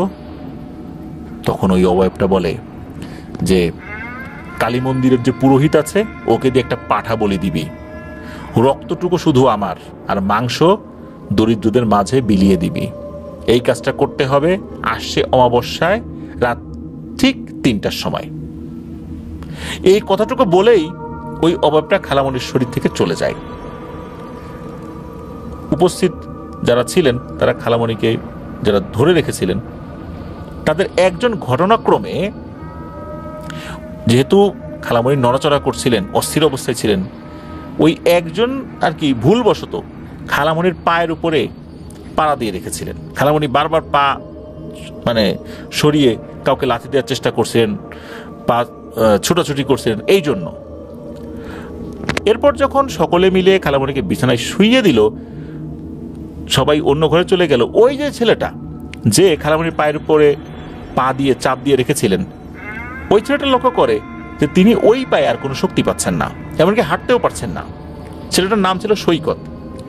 তান্ত্রিক সৈকতকে কিছু ঝাড়ফুঁক করে দিল, কিন্তু কোনো লাভ হলো না। এদিকে খালামণি পাশের ঘর থেকে আবারও অট্ট হাসিতে ফেটে পড়ে, বলে ওঠে, কেমন মজা বুঝেছিস? কার শরীরে পা দিয়েছিস তুই? তখন ওই যে তান্ত্রিক বুঝতে পারে আসলে খালামণি যে স্বাভাবিক হন বা এই যে ব্যাপারটা মোটেও স্বাভাবিক হন না, উনি সবসময় পোজেসড অবস্থায় থাকেন। এই স্বাভাবিক অবস্থা যেটা দেখা যায় হয়তোবা কিছুটা দূরে চলে যায়, তারপরেও নিয়ন্ত্রণ করে, আবার মাঝে মাঝেই শরীরের ভেতরে চলে আসে। তো এই কথা শুনেছে যে কার শরীরে পা দিয়েছিস তুই, তান্ত্রিক তখন বলেন যে ওটা আবার ফেরত এসেছে। তখন ওই তান্ত্রিক, তারপর বাঁধন, আরো যারা কয়েকজন ছিলেন তারা আবার খালামণির কাছে যান। তখন একটা কৌশল অবলম্বন করে তান্ত্রিক বলে নানিকে যে আপনি আপনার নাতিকে আপনার মেয়ের কাছে পাঠান, তারপর আমি একটা কথা বলছি সেটা শিখাই, মানে আপনি ওর সামনে বলবেন। তো সেটা বলে, সেটা কি যে নানি বাঁধনকে নিয়ে খালামণির কাছে দেন, আর খালামণি যেন তাকে বুকে জড়িয়ে ধরেন এমন ভাবে আর কি দেন আর কি। আর নানি বলেন, এই যে তোমার সন্তান, তুমি রাগ করো না। এরকম একটা কৌশল অবলম্বন করেন, তান্ত্রিক এটা বলেছিলেন আর কি। তো যখন এরকমটা করেছে, খালামণি কি করেছে, কারণ তার ভেতরে তো ওই জিনিসটা আছে, আস্তে করে মুখটা বাঁধনের কানের কাছে এসে ফিস ফিস করে বলছে, আমার গায়ে পা দিয়েছে, ওর এত বড় সাহস। তো তখন বাঁধন সে বলে ওঠে যে আম্মা তুমি ওকে মাফ করে দাও। তো এই কথা শোনার সাথে সাথে বলে ওঠে, ভিতর থেকেই ওইটা বলে ওঠে যে ঠিক আছে, ওকে আমার পা ধরে সালাম করতে বল। অদ্ভুত হলেও সত্য, উপস্থিত সবাই এটা দেখেছে, ওই যে সৈকত ছেলেটা যার এক পা মোটেও নাড়াচাড়া করতে পারছিল না, সে কোনো মতে এসে খালামণির পা ধরে সালাম করার সাথে সাথে তার পাটা একদম স্বাভাবিক হয়ে যায়। এরপর ওই তান্ত্রিক খালামণিকে কিছু চিকিৎসা দেন এবং বলে দেন খুব শীঘ্রই একটা পাঠা বলি দিবেন, তা না হলে কিন্তু এই সমস্যার সমাধান হবে না। তো তান্ত্রিকের কথা মতো মৌখারা হাট থেকে একটা পাঠা কেনা হয়। এরপর খোঁজা শুরু হয় পুরোহিতকে। দু একজন পুরোহিত পাওয়া যায়, কিন্তু তারা কোনোভাবে রাজি হচ্ছে না। তারা বলে যে আপনারা কিন্তু বুঝতে পারতেছেন না যে আপনারা কোন ফাঁদে পড়তে যাচ্ছেন। আমরা কিন্তু বুঝছি, আমরা এই কাজ করব না, আপনারাও মরবেন আমরাও মরব, এই কাজ করা যাবে না, এটা বিশাল একটা ফাঁদ, সব কথা বলতে পারবো না, আমরা এটা করতে পারবো না। এখন ওনারা কিন্তু রাজি হন না। ওনারা নিশ্চয়ই এর ভিতরে এমন কোনো ছল চাতুরির গন্ধ পেয়েছেন যে এই কাজটা করলে হিতে আরো বিপরীত হবে, আর তাদের জন্য সেটা বিপজ্জনক হবে। এর মধ্যে হয় কি, এই বাঁধন সে একজন আলেমের খোঁজ পান, উনি কোরআনে হাফেজ, তার নাম হচ্ছে রুহুল হুজুর নামে উনি পরিচিত। তো উনি সবকিছু শোনেন। তখন ওনারা বলেন যে খবরদার এই কাজটা করতে যাবেন না, এই কাজটা করলে কিন্তু বড় বিপদ হবে, আমি চেষ্টা করে দেখি কোনো কিছু করতে পারি কিনা। এরপর ওই যে রুহুল হুজুর, উনি একটা ফোন দিয়ে আটেন, বাঁধনের সাথে পরামর্শ করেন, বাঁধনের নানির সাথে পরামর্শ করেন, একটা ফোন দিয়ে আটেন যে কিভাবে ওনারা কাজটা করবেন। তবে উনি বলে দেন আগে এই পাঠাটাকে বিক্রি করে দেন, যেহেতু কিনছেন টাকা দিয়ে, পাঠাটা বিক্রি করে দেন, পাঠাটাকে আর কোনো বলি টলি দিতে হবে না। তবে পাঠাটা বিক্রি করে দেওয়া হয় আর কি। তো উনি একটা দিন ঠিক করেন, ওই দিনে উনি খালামণিকে দেখতে আসবেন। তো সেই অনুযায়ী উনি খালামণির বাড়িতে চিকিৎসা করতে আসেন। তো সন্ধ্যার সময় খালামণি ড্রয়িং রুমে বসে আছেন, তখন খালামণির একজন কর্মচারী দরজায় কড়া নাড়েন। তো খালামণির দরজা খুলে কর্মচারীকে দেখে বলে ওঠেন, কিরে তুই এখন, কোনো দরকার? ওই লোকটা মুচকি হেসে বলেন, ভাবি আপনাকে দেখতে আসলাম, কেমন আছেন? খালামণি লোকটিকে বলে যে আচ্ছা তুই আসছিস, আচ্ছা ড্রয়িং রুমে বয়, কোনো কথা আছে, চা খেয়ে যা, এটা বলেছেন। এটা বলে উনি রান্নাঘরে তার জন্য চা বানানোর জন্য ঢুকেছেন। ওই সময় দরজা দিয়ে ওই যে রুহুল হুজুর, উনি সহ আরো 10-15 জন লোক ঘরে ঢুকছে। ওনার ঘরে প্রবেশটা এরকম ছিল, মাঝে মাঝে আমরা কিছু সিনেমায় দেখি না যে ভিলেন 10-12 জন লোক নিয়ে স্লো মোশনে ভয়ঙ্কর গতিতে আসতেছে, উনি ওইভাবে প্রবেশ করছেন। আর রুহুল হুজুরকে তো খালামণি চিনতেন না, আগে থেকে কোনোভাবেই চিনতেন না। মূলত সবার সাথে পরামর্শ করছেন, এবং রুহুল হুজুর যখন পরামর্শ করছেন উনি এমন একটা পদ্ধতি অবলম্বন করছেন যাতে কোনোভাবেই এই যে কালী যে পিশাচ এ কোনোভাবেই যেন বুঝতে না পারে যে উনি কি করতে যাচ্ছেন। তো উনি যখনই ঢুকছেন, এতদিন কি হয়েছে যে কোনো তান্ত্রিক কবিরাজ আসলে হো হো করে হেসে দিত খালামণি, উল্টো হুমকি দিত। তো খালামণি যখন রান্নাঘরে আসেন, যখনই ওই রুহুল কবিরাজ 10-15 জন লোক নিয়ে ভিতরে ঢুকছে, খালামণি ছোটাছুটি শুরু হয়ে যাচ্ছে। উনি যে কোথায় দৌড় দিবেন, এই বাড়ি ছেড়ে কোথায় পালাবেন, উনি এদিক ওদিক ছুটছেন, মানে উনি পালায় যাবেন এই বাসা ছেড়ে। তখন ওই রুহুল কবিরাজ বলেন যে সবাই মিলে ধরো একে। সবাই মিলে দৌড়ে তাকে ধরে ফেলে। তখন তো এই যে বাঁধন ছিল, নানি ছিল, সবাই মিলে ধরছে। যখন ধরছে তখন ওই রুহুল হুজুর কাছে আসেন।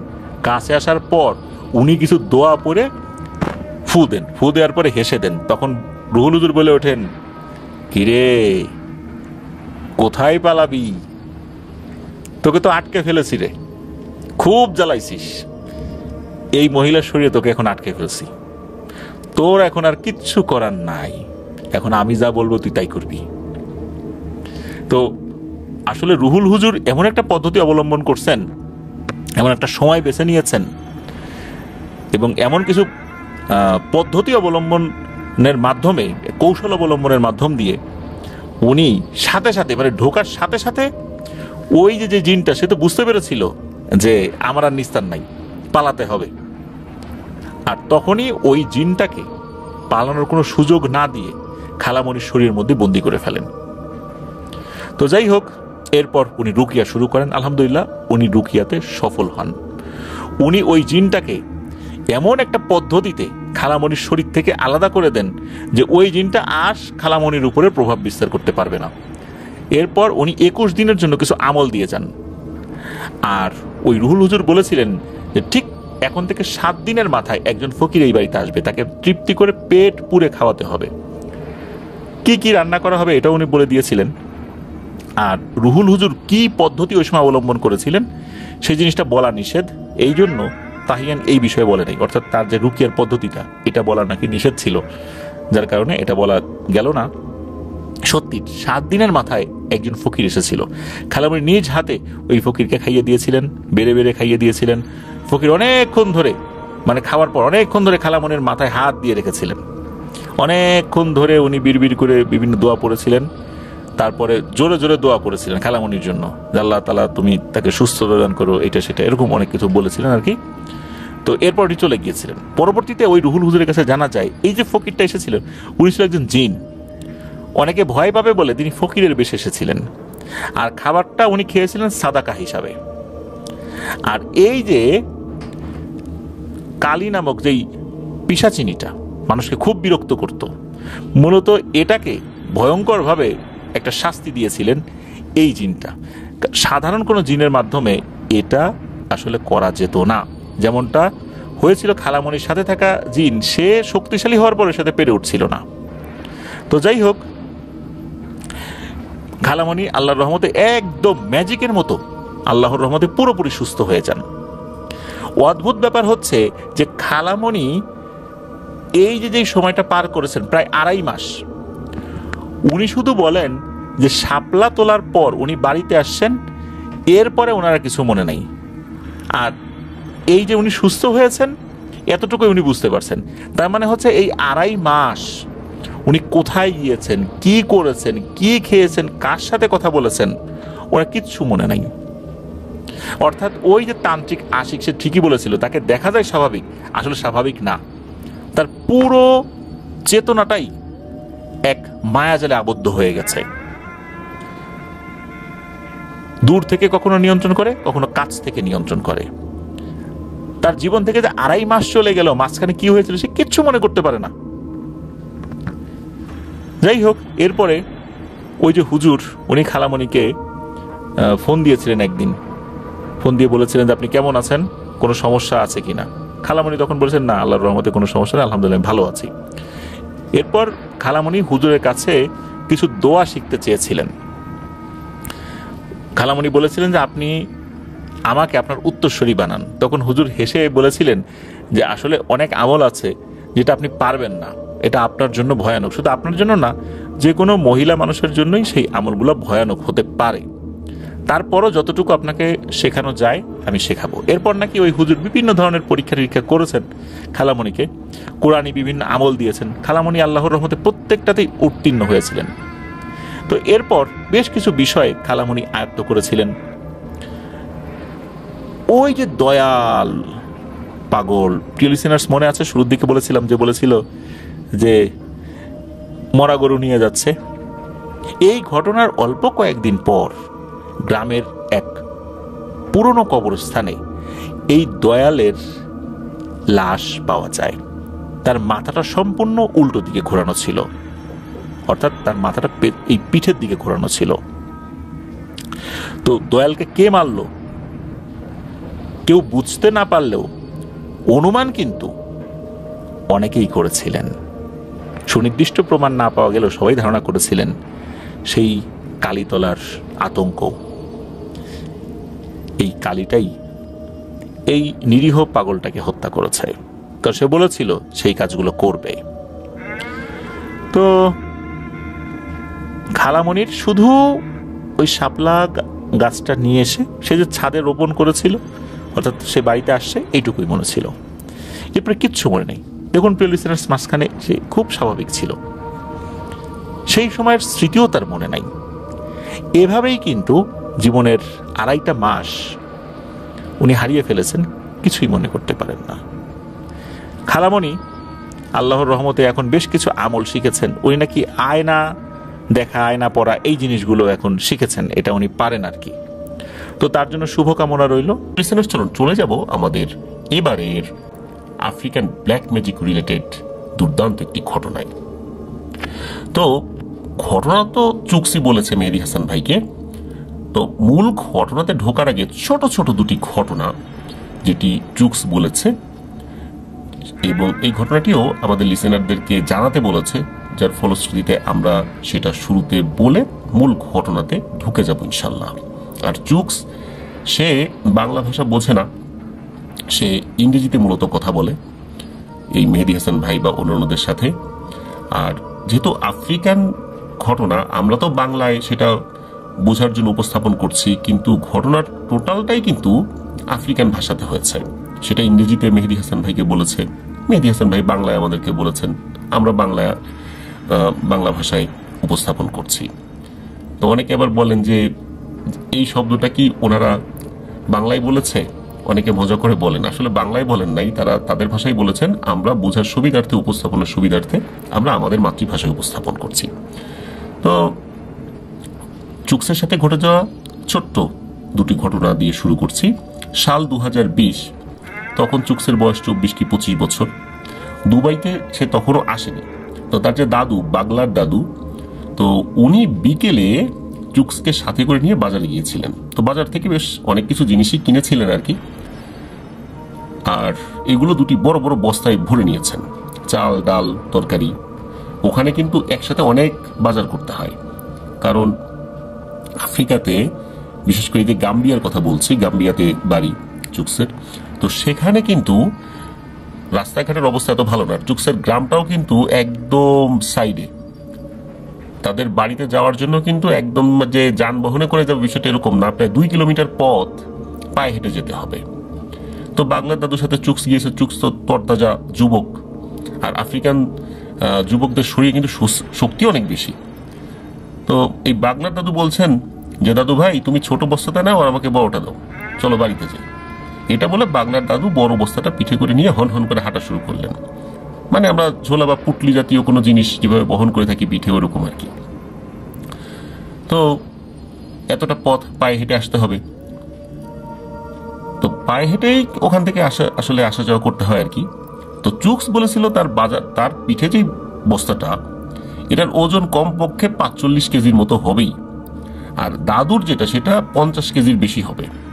চুকসও কিন্তু অনেক শক্তিশালী। এই বস্তাটা বহন করা তার জন্য খুব যে কঠিন বিষয়টা এরকম না। সেও বস্তা কাঁধে নিয়ে দাদুর পিছনে পিছনে হাঁটছে। তো চুকস একটা বিষয় ভাবছে, সেটা হলো যে তার যে দাদু, বাংলার দাদু, তার শরীরে এত শক্তি কোথা থেকে আসছে? এমন ভাবে সে বস্তাটা নিয়ে হেঁটে যাচ্ছে, মনে হচ্ছে যে এই বস্তাটার ওজন খুবই হালকা, মনে হচ্ছে বস্তার মধ্যে কিছুই নেই, ওনার কোনো কষ্টই হচ্ছে না। এদিকে ধীরে ধীরে চুকসের অবস্থা তো বেহাল দশা হয়ে যাচ্ছে, সময় যাচ্ছে, আস্তে আস্তে বস্তাটা তার কাছে আরো ভারী মনে হচ্ছে, যেহেতু শক্তি আস্তে আস্তে শেষ হয়ে আসছে। তো 1 কিলোমিটার আসার পর চুকস পিছন থেকে বলে, আরে দাদু একটু থামো, একটু জিরিয়ে নি। তখন দাদু থামে আর চুকসকে উদ্দেশ্য করে বলে যে, দাদু ভাই, তোমার মতো বয়সে এরকম 3-4টা বস্তা নিয়ে মাইলের পর মাইল একাই হেঁটে গেছি, তুমি কেমন যুবক বলো, এতটুকু হেঁটেই হাঁপিয়ে গেলে। এই বলে দাদু হাসতে থাকে। তখন চুকসের মেজাজটা কিঞ্চিত গরম হয়, সে বস্তা কাঁধে নিয়ে আবারও দ্রুত হাঁটতে থাকে। এবার বাগলার দাদু তার পেছন পেছন আসছে। তখন দাদু চুকসকে বলে, দাদু ভাই, তোমাকে একটা জিনিস দেখাই ধরো, তোমার আর কষ্ট হবে না। এটা বলে দাদু কাউকে উদ্দেশ্য করে বলে, কিরে তুই দেখছিস না আমার দাদু ভাইয়ের কষ্ট হচ্ছে, যা গিয়ে বস্তাটা ধর। এটা বলার সাথে সাথে চুকস ফিল করে তার কাঁধে থাকা বস্তাটা একদম হালকা হয়ে গেছে। তার মনে হলো তার পিঠে কিছু নেই, অথচ বস্তা তার পিঠের উপরে ছিল আর সেটা সে ধরেও রেখেছিল। কিন্তু মুহূর্তের ভেতরে এমন একটা ভারী জিনিস তোলার মতো পাতলা হয় কি করে? তো কি হলো বুঝে উঠতে পারে না চুকস। ওর কাছে মনে হলো ওর বস্তাটা কোনো এক অদৃশ্য শক্তি ধরে রেখেছে। চুকস বুঝতে পারে ওর দাদুর সাথে থাকা জিনটা ওর বস্তা ধরে রেখেছে, আর সেই জন্য এখন এটাকে আর ওইরকম ওজন মনে হচ্ছে না। চুকস তখন ভয় পেয়ে যায় আর বস্তার মুখ ছেড়ে দিয়ে দৌড়াতে থাকে। আর তখন পেছন থেকে বাগলার দাদু চুকসকে বলতে থাকে, আরে দাদু ভাই, ভয় নাই, আমি আসি তো এখানে। কিন্তু কে শোনে কার কথা? চুকসও দৌড়াচ্ছে। কিছুক্ষণ দৌড়ানোর পর চুকস পেছনে ফিরে তাকায়, আর সে যেটা দেখতে পায় সেটা দেখে সে আরো ভয় পায়। চুকস দেখে তার পেছনে শূন্যের উপর ভেসে ভেসে ওই বস্তাটাও আসছে। এটা দেখে চুকস আবার দেয় ভো দৌড়, ডানে বামে না তাকে এক দৌড়ে বাড়ি চলে আসে। এসে তার দাদিকে ডাকতে থাকে। মজার ব্যাপার হলো চুকসের সাথে সাথে বস্তাটাও চলে আসছে তার বাড়িতে, বাড়ির উঠোনে, এবং উঠোনে এসে বস্তাটা থামে এবং মাটির উপর নেমে যায়। তো দাদি তো ঘর থেকে বের হয়ে জিজ্ঞেস করে কি হয়েছে। তখন চুকস বলে আর কি, এই দেখো আমার সাথে কি এরকম রসিকতা করলো দাদু। তখন দাদি জিজ্ঞেস করে যে কি হয়েছে। তখন এর মধ্যে আবার দাদুও চলে আসছেন। তখন দাদু বলে, এই ঘটনা, বাজার নিয়ে আসতে ওর কষ্ট হচ্ছিল, তাই একটু সাহায্য করলাম আর কি। আর ও ভয় পেয়ে গেছে, দৌড়ে চলে আসছে। তো এটা শোনার পর দাদা দাদি দুজনেই হাসতে থাকে। তো চুকস তো রেগে আগুন হয়ে যায়, সেখান থেকে চলে যায় তার ঘরে। এটা ছিল চুকসের একটা অভিজ্ঞতা। এবার বলবো চুকসের দেখা একটি ঘটনা, যেটা তার নিজের সাথে ঘটেনি, তবে সে নিজের চোখে দেখেছে। এটা সাল 2018 বা 19 সাল এরকম একটা হবে আর কি। চুকসের এক প্রতিবেশী জানায় যে তাদের বাড়িতে চুরি হয়েছে, আর চোরকে তারা চেনে, কিন্তু হঠাৎ করে তো কাউকে চোর বলা ঠিক হবে না, আর প্রমাণও তো নাই, নিশ্চিত প্রমাণ না থাকা সাপেক্ষে তাকে চোর বলে ধরা যাচ্ছে না। যে তারা সন্দেহ যেটা করছে সেই অনুযায়ী ওই ব্যক্তি চোর হবে। এখন বাগলার দাদু এমন কিছু যাতে করে যাতে করে চোর ধরা পড়ে। এখানে একটা কথা বলে রাখা ভালো, আফ্রিকাতে চোর ধরার অনেক পদ্ধতি রয়েছে, যেটা অনেক কবিরাজ বা তান্ত্রিক তাদের কবিরাজি বিদ্যার মাধ্যমে করে থাকে। এতে চোর ধরা পড়ে, আর এই বিষয়গুলো ওখানকার লোকজন বিশ্বাসও করে। তো চোর ধরার জন্য অনেকে আফ্রিকান বিভিন্ন কবিরাজের শরণাপন্ন হয়ে থাকে। তো বাগলার দাদু জিজ্ঞেস করে চুরিটা কে করেছে। তখন ওই প্রতিবেশী বলে যে পাশের বাড়ির কেইল নামে একজন ব্যক্তি আছে, সে চুরি করেছে। কেইল হচ্ছে 30-32 বছরের একজন যুবক, কোনো কাজকাম করে না, ভবঘুরে টাইপের লোক, অনেকে আমরা ভাদাইম্মা টাইপের লোক বলি না, ঠিক ওই টাইপের আর কি। আর যে বাড়িতে চুরি হয়েছে তার পাশের ঘর হচ্ছে কেইলের। এই কেইলের চুরি করার স্বভাব আগে থেকেই আছে, বিভিন্ন বাড়িতে সে চুরি করে। তখন দাদু বলে, ঠিক আছে, কেইলকে ডেকে নিয়ে আসো, আর আশেপাশে যাকে সন্দেহ হয় তাদেরকেও ডেকে নিয়ে আসো। কেইল যে চুরি করেছে এটা তো তুমি দেখো নাই, সন্দেহ করছো, আরো তো সন্দেহভাজন আরো ব্যক্তি থাকতে পারে, তাদেরকেও ডেকে নিয়ে আসো। তো দাদুর কথা মতো ওই প্রতিবেশী চলে যায়, আর কিছুক্ষণ পরে 7-8 জন মানুষ সাথে করে নিয়ে আসে, এই দাদুর সামনে নিয়ে আসে সেই মানুষগুলোকে। আর এই মানুষগুলোর মধ্যে সেই কেইলও ছিল, যার বিরুদ্ধে অভিযোগ ছিল। তখন দাদু তার সেই প্রতিবেশীকে উদ্দেশ্য করে বলে যে, তোমার বাড়িতে যে চুরি করেছে তাদের কেউ যদি এখানে থাকো, সে কিন্তু ধরা পড়ে যাবে। আমার কাজ শুরু করার আগে একটা অনুরোধ করছি সবার কাছে, কেউ যদি চুরি করে থাকো তবে সেটা ফিরিয়ে দাও, মাফ চেয়ে নাও তার কাছে, আর ওয়াদা করো চুরি করবে না। এখন স্বীকার করতে হবে না, এখান থেকে চলে যাওয়ার পর প্রয়োজনে তার কাছে গিয়ে স্বীকার করবা। আর যদি সবাই এখন বলো যে তোমরা কেউই চুরি করো নাই, তাহলে কিন্তু আমি আমার পদ্ধতি প্রয়োগ করব। তো উপস্থিত সবাই বলে যে বাগলার, আপনি আপনার কাজ করেন, আমরা কেউই চুরি করি নাই, আমরা প্রস্তুত, আর আমরাও দেখতে চাই যে চোরের সাজা হোক। দেখা গেল ওই কেইলও একই কথা বলছে যে হ্যাঁ হ্যাঁ, যে চোর তার শাস্তি হোক, আমিও চাই শাস্তি হোক, আমরা কেউ চুরি করি নাই বা আমি চুরি করি না, এরকম বলছে আর কি। কি আর করা, এই বাগলার দাদু একটা রশি বের করে আনলেন এবং সেটা হাতে নিয়ে মন্ত্র পড়া শুরু করলেন। মন্ত্র পড়ে রশিটাকে একটা গাছের ডালে ঝুলিয়ে বাঁধলেন। তখন দাদু বললেন যে এক এক করে এই রশি ধরে টান মারো। কিভাবে টান দিতে হবে দাদু সেটা দেখিয়েও দিলেন। যে চোর সে ধরা পড়ে যাবে আর বাকিদের কিছু হবে না। দাদুর কথা মতো এক এক করে সবাই রশি ধরে টান মারতে থাকে।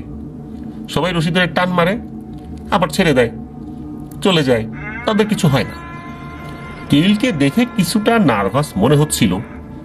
তো সবাই যখন রশি ধরে টান মানে মারবে বা মেরেছেও, একজন শুধু বাকি শুধু এই কেইল। এবার দাদু কেইলকে বলে, কেইল তুমি কিন্তু বিপদে পড়ে যাবে রশি ধরার সাথে সাথে, এখনো বলছি যদি চুরি করে থাকো স্বীকার করো, ফেরত দিয়ে দাও। কেইল ভাবছে যারে দূর, এই বুড়োটা কি বলে, এসবে কিছু হয় নাকি, সেই চিন্তা করেছে কিছু হবে না, এরকম চিন্তা করছে। তো কেইল বলে, বাগলা আর আমার কিছু হবে না, আমি চুরি করি নাই। তখন দাদু বলে, বেশ তবে যাও রশি ধরে টান মারো। তখন কেইল এগিয়ে যায়। যখনই সে রশি ধরে টান মেরেছে, তখনই ওই রশির ডাল থেকে খুলে মুহূর্তের মধ্যে কেইলকে পেঁচিয়ে ধরে। পুরো রশি কেইলের শরীর পেঁচিয়ে ধরে, ঠিক যেমন অজগর সাপ তার শিকারকে পেঁচিয়ে ধরে। কেইল সাথে সাথে মাটিতে পড়ে চিৎকার করতে থাকে আর গড়াগড়ি খেতে থাকে। তো কেইল বলে, ও বাবা গো, মাগো, আমাকে ছেড়ে দাও। তখন দাদু বলে, এখন চেঁচিয়ে লাভ নেই কেইল, তোমাকে তখন বলেছিলাম কিন্তু তুমি তো স্বীকার করলে না। এখন এই রশি আর তোমাকে ছাড়বে না, আস্তে আস্তে এই রশি তোমাকে চাপতে থাকবে আর তোমার হাড়গোড় গুঁড়ো হয়ে তুমি এখানেই মারা যাবে। তখন কেইল বলে, আমার ভুল হয়ে গেছে, আমি আর কখনো চুরি করবো না, আমাকে মাফ করে দিন, আমি কথা দিচ্ছি চুরি করা সব মাল আমি ফিরাই দিব। তো এই বলে সে চিৎকার করতে থাকে। তো উপস্থিত সবাই তখন বলছে দাদুকে যে চোরের শাস্তি হোক, ওকে ঠিক করবেন না, এভাবেই থাকুক, মরুকুক, বহু জ্বালাতন করছে। তখন দাদু বলে, ঠিক আছে চোরের শাস্তি হওয়া উচিত, কিন্তু এইভাবে বেশিক্ষণ থাকলে মারা যাবে। তো এইভাবে তো একটা মানুষকে মেরে ফেলা যায় না, পুলিশ আছে, তার হাতে দিতে হবে, এভাবে তো মেরে ফেলা যাবে না। যেহেতু বুঝে গেছো যে সে চোর আর সেও মাল ফেরত দিতে চেয়েছে, সুতরাং আর তো ওকে শাস্তি দেওয়াটা ঠিক হবে না। ওদিকে কেইলও বলছে, এবার মতো মাফ করে দিন, কথা দিচ্ছে আর কখনো চুরি করবো না। তখন সবার কাছে ক্ষমা চায় এবং চুরি হওয়া মাল ফিরিয়ে দেওয়ার জন্য প্রতিশ্রুতি দেয়। এরপর কি হয়, ওই বাগলার দাদু মন্ত্র পড়ে ওই দড়িতে কিছু যখন পানি ছিটিয়ে দিয়েছেন, তখন ওই দড়িটা একদম একটা সাধারণ দড়ির মতো হয়ে গেছে আর কি। মানে কোন একটা দড়ি যদি শরীরে পেঁচিয়ে থাকে, সেটা খুলে দিলে যেভাবে পড়ে যায় মাটিতে, ওইভাবে। তো যাই হোক, এই ঘটনা কিন্তু এখানে শেষ না। এই ঘটনা 2 দিন পরে একদিন রাতে একটা চেঁচামেচির শব্দ শুনে সবার ঘুম ভেঙে যায়।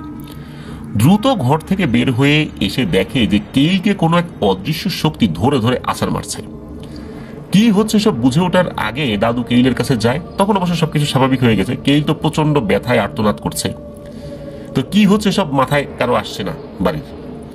তখন সবাই খেয়াল করে যে দাদু যে ঘরে বসে কবিরাজি করে, তার দরজার সামনে তেলের একটা বোতল পড়ে আছে। পরবর্তীতে আসলে সবাই জানতে পারে ঘটনাটা কি হয়েছে। মূলত কেইল যখন চোর সাব্যস্ত হলো, তখন কেইল প্রচন্ড যন্ত্রণা পেয়েছিল আর অপমানিত হয়েছিল। আফ্রিকাতে যারা এসব কবিরাজি করে থাকে, তাদের একটা নির্দিষ্ট ঘর থাকে আর তারা সেখানে বিভিন্ন ধরনের এই তন্ত্রমন্ত্রের বিভিন্ন উপকরণ রাখে, বিভিন্ন ধরনের কাজ করে ওখানে বসে। তো লজ্জায়, অপমানে, রাগে কেইল চিন্তা করে এই বাগলার দাদুর কবিরাজির যে ঘরটা রয়েছে সেটাতে পেট্রোল ঢেলে আগুন লাগিয়ে দেবে। কিন্তু এই কেইল জানতো না যে এই কাজ করতে গেলে তার জন্য কি বিপদ অপেক্ষা করছে। মূলত সে গভীর রাতে যখন চুক্সের বাড়িতে আসে ওই ঘরটা জ্বালানোর জন্য, তখন বাগলার দাদুর অনুগত জিন তাকে আক্রমণ করে বসে, তাকে তুলে আছাড় মারতে থাকে। আর এই কারণে তার শরীরের অনেক জায়গার হাড় ভেঙে যায় এবং সে মারাত্মক আহতও হয়। তো এরপরে কেইল চিকিৎসা নিয়েছিল, তার হাড় জোড়া লেগে গেলেও কেইল কিন্তু আর পরিপূর্ণভাবে কখনোই স্বাভাবিক হতে পারেনি।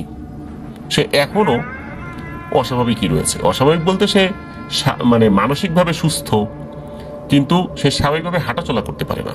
তো এটা ছিল চুক্সের দেখা একটি ঘটনা। এবার আমরা আসি আমাদের এবারের এপিসোডের মূল ঘটনাতে। তো এই ঘটনাটা আসলে খুবই অদ্ভুত টাইপের একটি ঘটনা। চুকস বলেছিল এটা তার দাদুর জীবনের স্মরণীয় এবং কঠিনতম একটা সময় ছিল। তো এটার মাধ্যম দিয়ে উনি অনেক কিছু শিখেছেনও বটে, অনেক মানুষের উপকারও করতে পেরেছেন। তো চলুন শুরু করি আসলে এই ঘটনার শুরুটা। সাল 1975 বা তার আশেপাশের একটা সময় হবে, তখন এই বাংলার দাদু মাত্র কবিরাজি শুরু করেছেন। মনে রাখা ভালো, কবিরাজের এই বিদ্যাটা উনি বংশ পরম্পরায় পেয়েছিলেন, তার বাবা তার দাদা এইভাবে আসছে আর কি। তখন শুধু চুকসের বাবার জন্ম হয়েছে, তো উনি কিছু কৃষি কাজের পাশাপাশি কবিরাজি করছেন আর কি, মানে এই বাংলার দাদু। তো একদিন উনি জানতে পারেন যে আফ্রিকার দেশ মালি, এই মালি থেকে একজন তান্ত্রিক এসেছেন তাদের এলাকায় একজনের চিকিৎসা করতে। তো ওই তান্ত্রিক মূলত একজন মহিলার উপরে কালো জাদু কাটানোর জন্য এত দূর থেকে, সেই মালি থেকে গাম্বিয়াতে এসেছেন। তাহলে বোঝাই যাচ্ছে সে অনেক বড় মাপের একজন তান্ত্রিক। একটা কথা বলে রাখা ভালো যে আফ্রিকায় যারা কবিরাজ রয়েছেন, মানে যারা বড় মাপের কবিরাজ, তারা আফ্রিকার বিভিন্ন দেশে কিন্তু যান বিভিন্ন কাজের জন্য। তার কারণ হচ্ছে সেখানে জাদু করার হাজারো পদ্ধতি রয়েছে, আবার এগুলো কাটানোরও অনেক ধরনের পদ্ধতি রয়েছে। কাটানোর পদ্ধতিগুলো সবাই জানে না, নির্দিষ্ট জাদু করার পর ওটা কাটানোর আবার অন্য ধরনের পদ্ধতি রয়েছে, সেই জাদু বুঝে সেটা আবার কাটায়, এবং যারা কাটাতে পারেন তারা আবার বিভিন্ন জায়গায় গিয়ে সেগুলো করেন আর কি।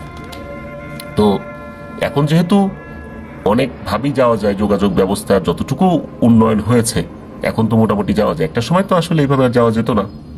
আর 1975 সালে মোটামুটি সেখানেও কিন্তু বিমান সার্ভিস ছিল, যার ফলশ্রুতিতে দূর থেকে যে তারা পায়ে হেঁটে আসবেন বিষয়টা কিন্তু এরকম না। তো যাই হোক, তো এক এক কবিরাজ এক এক ধরনের ট্রিটমেন্ট করতে পারদর্শী ছিলেন।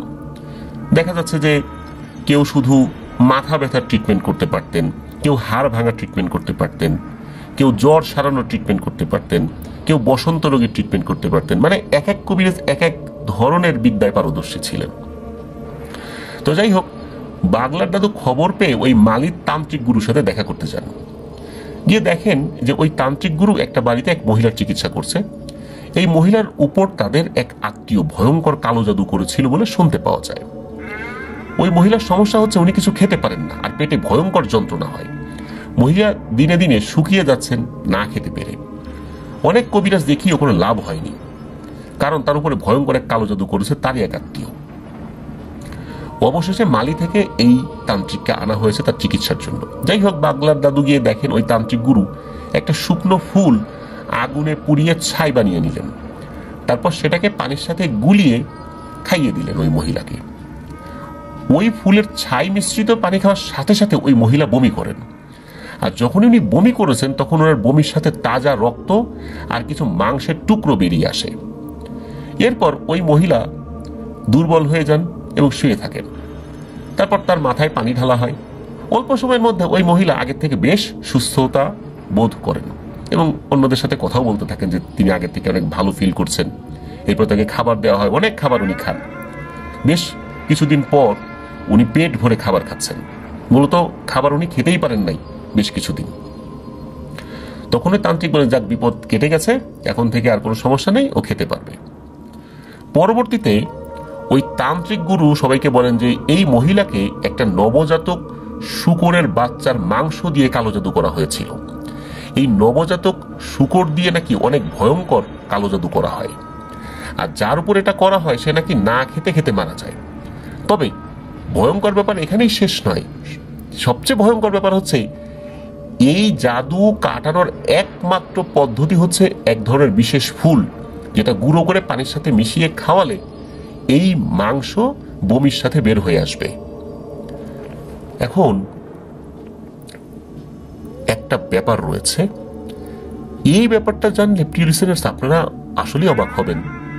সেটা হচ্ছে যে যার উপরে এই জাদু করা হয় এই মাংস নাকি স্বপ্নের মাধ্যমে তাকে খাওয়ানো হয়, আর তখনই এই মাংসটা তাদের শরীরে ঢুকে যায়। শুধু এই ফুল দিয়ে চিকিৎসা ছাড়া এই ধরনের জাদুর নাকি কোনো ট্রিটমেন্ট আফ্রিকাতে নেই। তো যাই হোক, যার উপরে জাদু করা হয় তিনি অত্যন্ত যন্ত্রণা ভোগ করেন এবং এই রোগী সর্বোচ্চ 40 দিন জীবিত থাকে। কারণ হচ্ছে যে একে তো শারীরিক যন্ত্রণা, তারপর কোনো কিছু না খেতে খেতে শরীর দুর্বল হয়েই মারা যায়।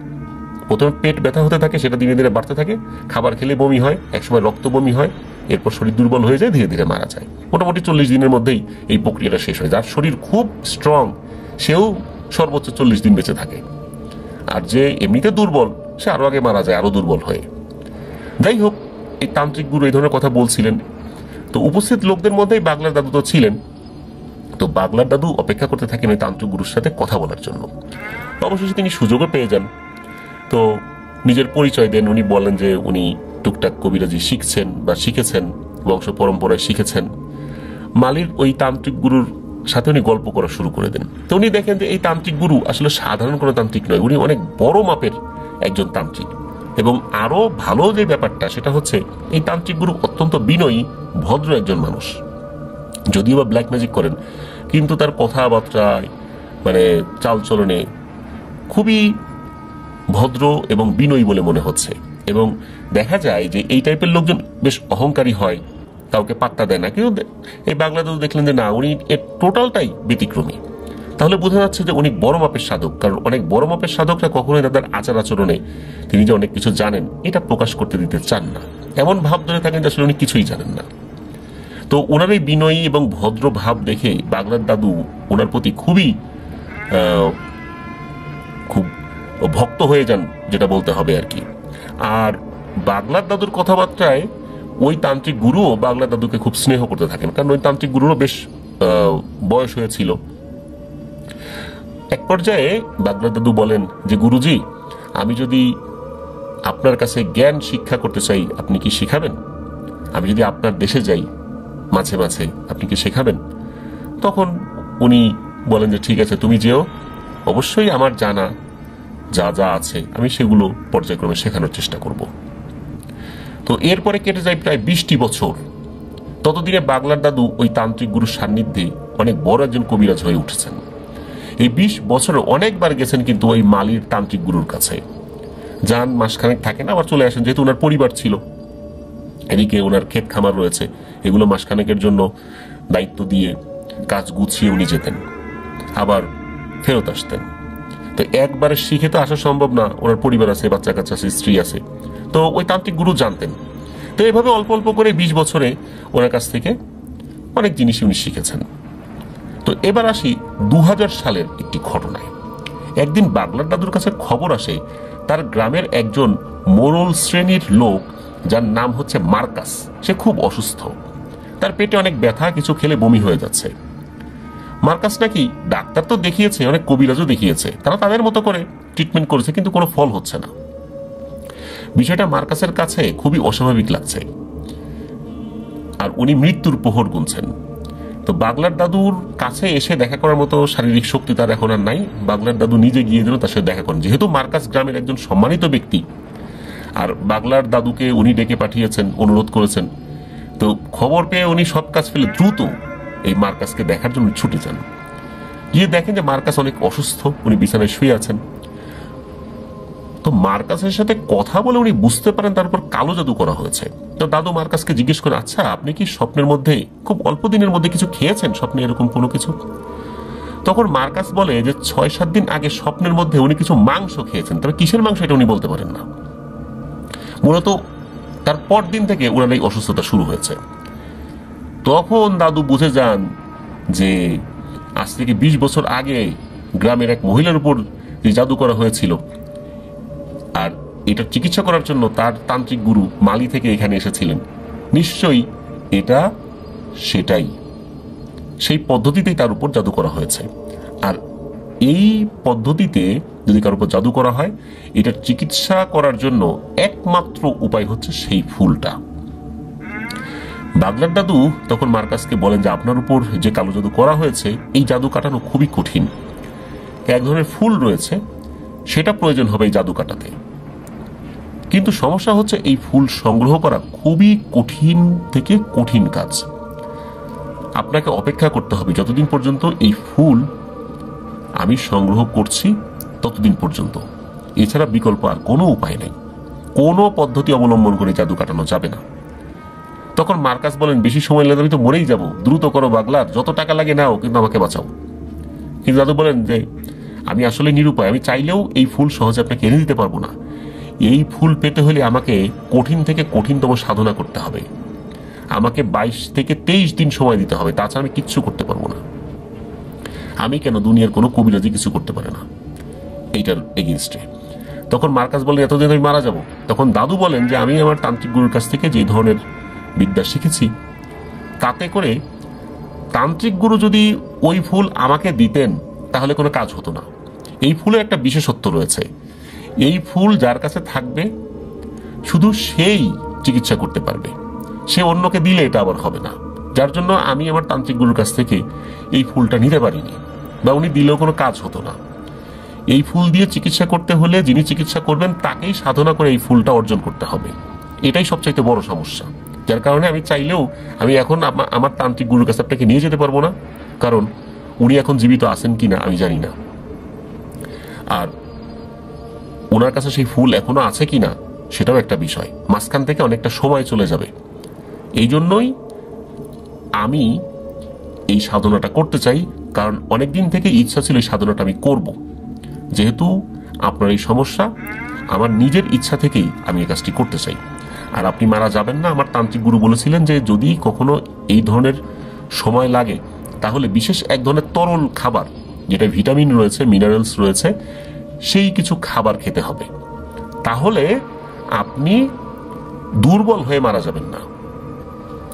আপনি এখনো 30 থেকে 34 দিন সুস্থ থাকতে পারবেন, তবে দুর্বল হতে থাকবেন আস্তে আস্তে, কিন্তু মারা যাওয়ার মতো অবস্থা আপনার হবে না।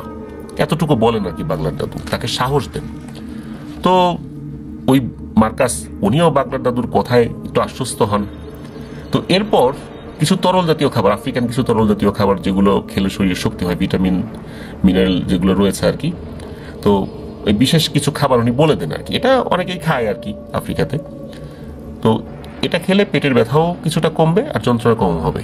আর পেটের ব্যথা কমার জন্য বাংলার দাদু কিছু কবিরাজি ট্রিটমেন্ট দিয়েছিলেন, এবং এই সময়ের মধ্যে এই পদ্ধতিগুলো অবলম্বন করতে হবে। আর বাংলার দাদু যেটা করার সেটা উনি করবেন।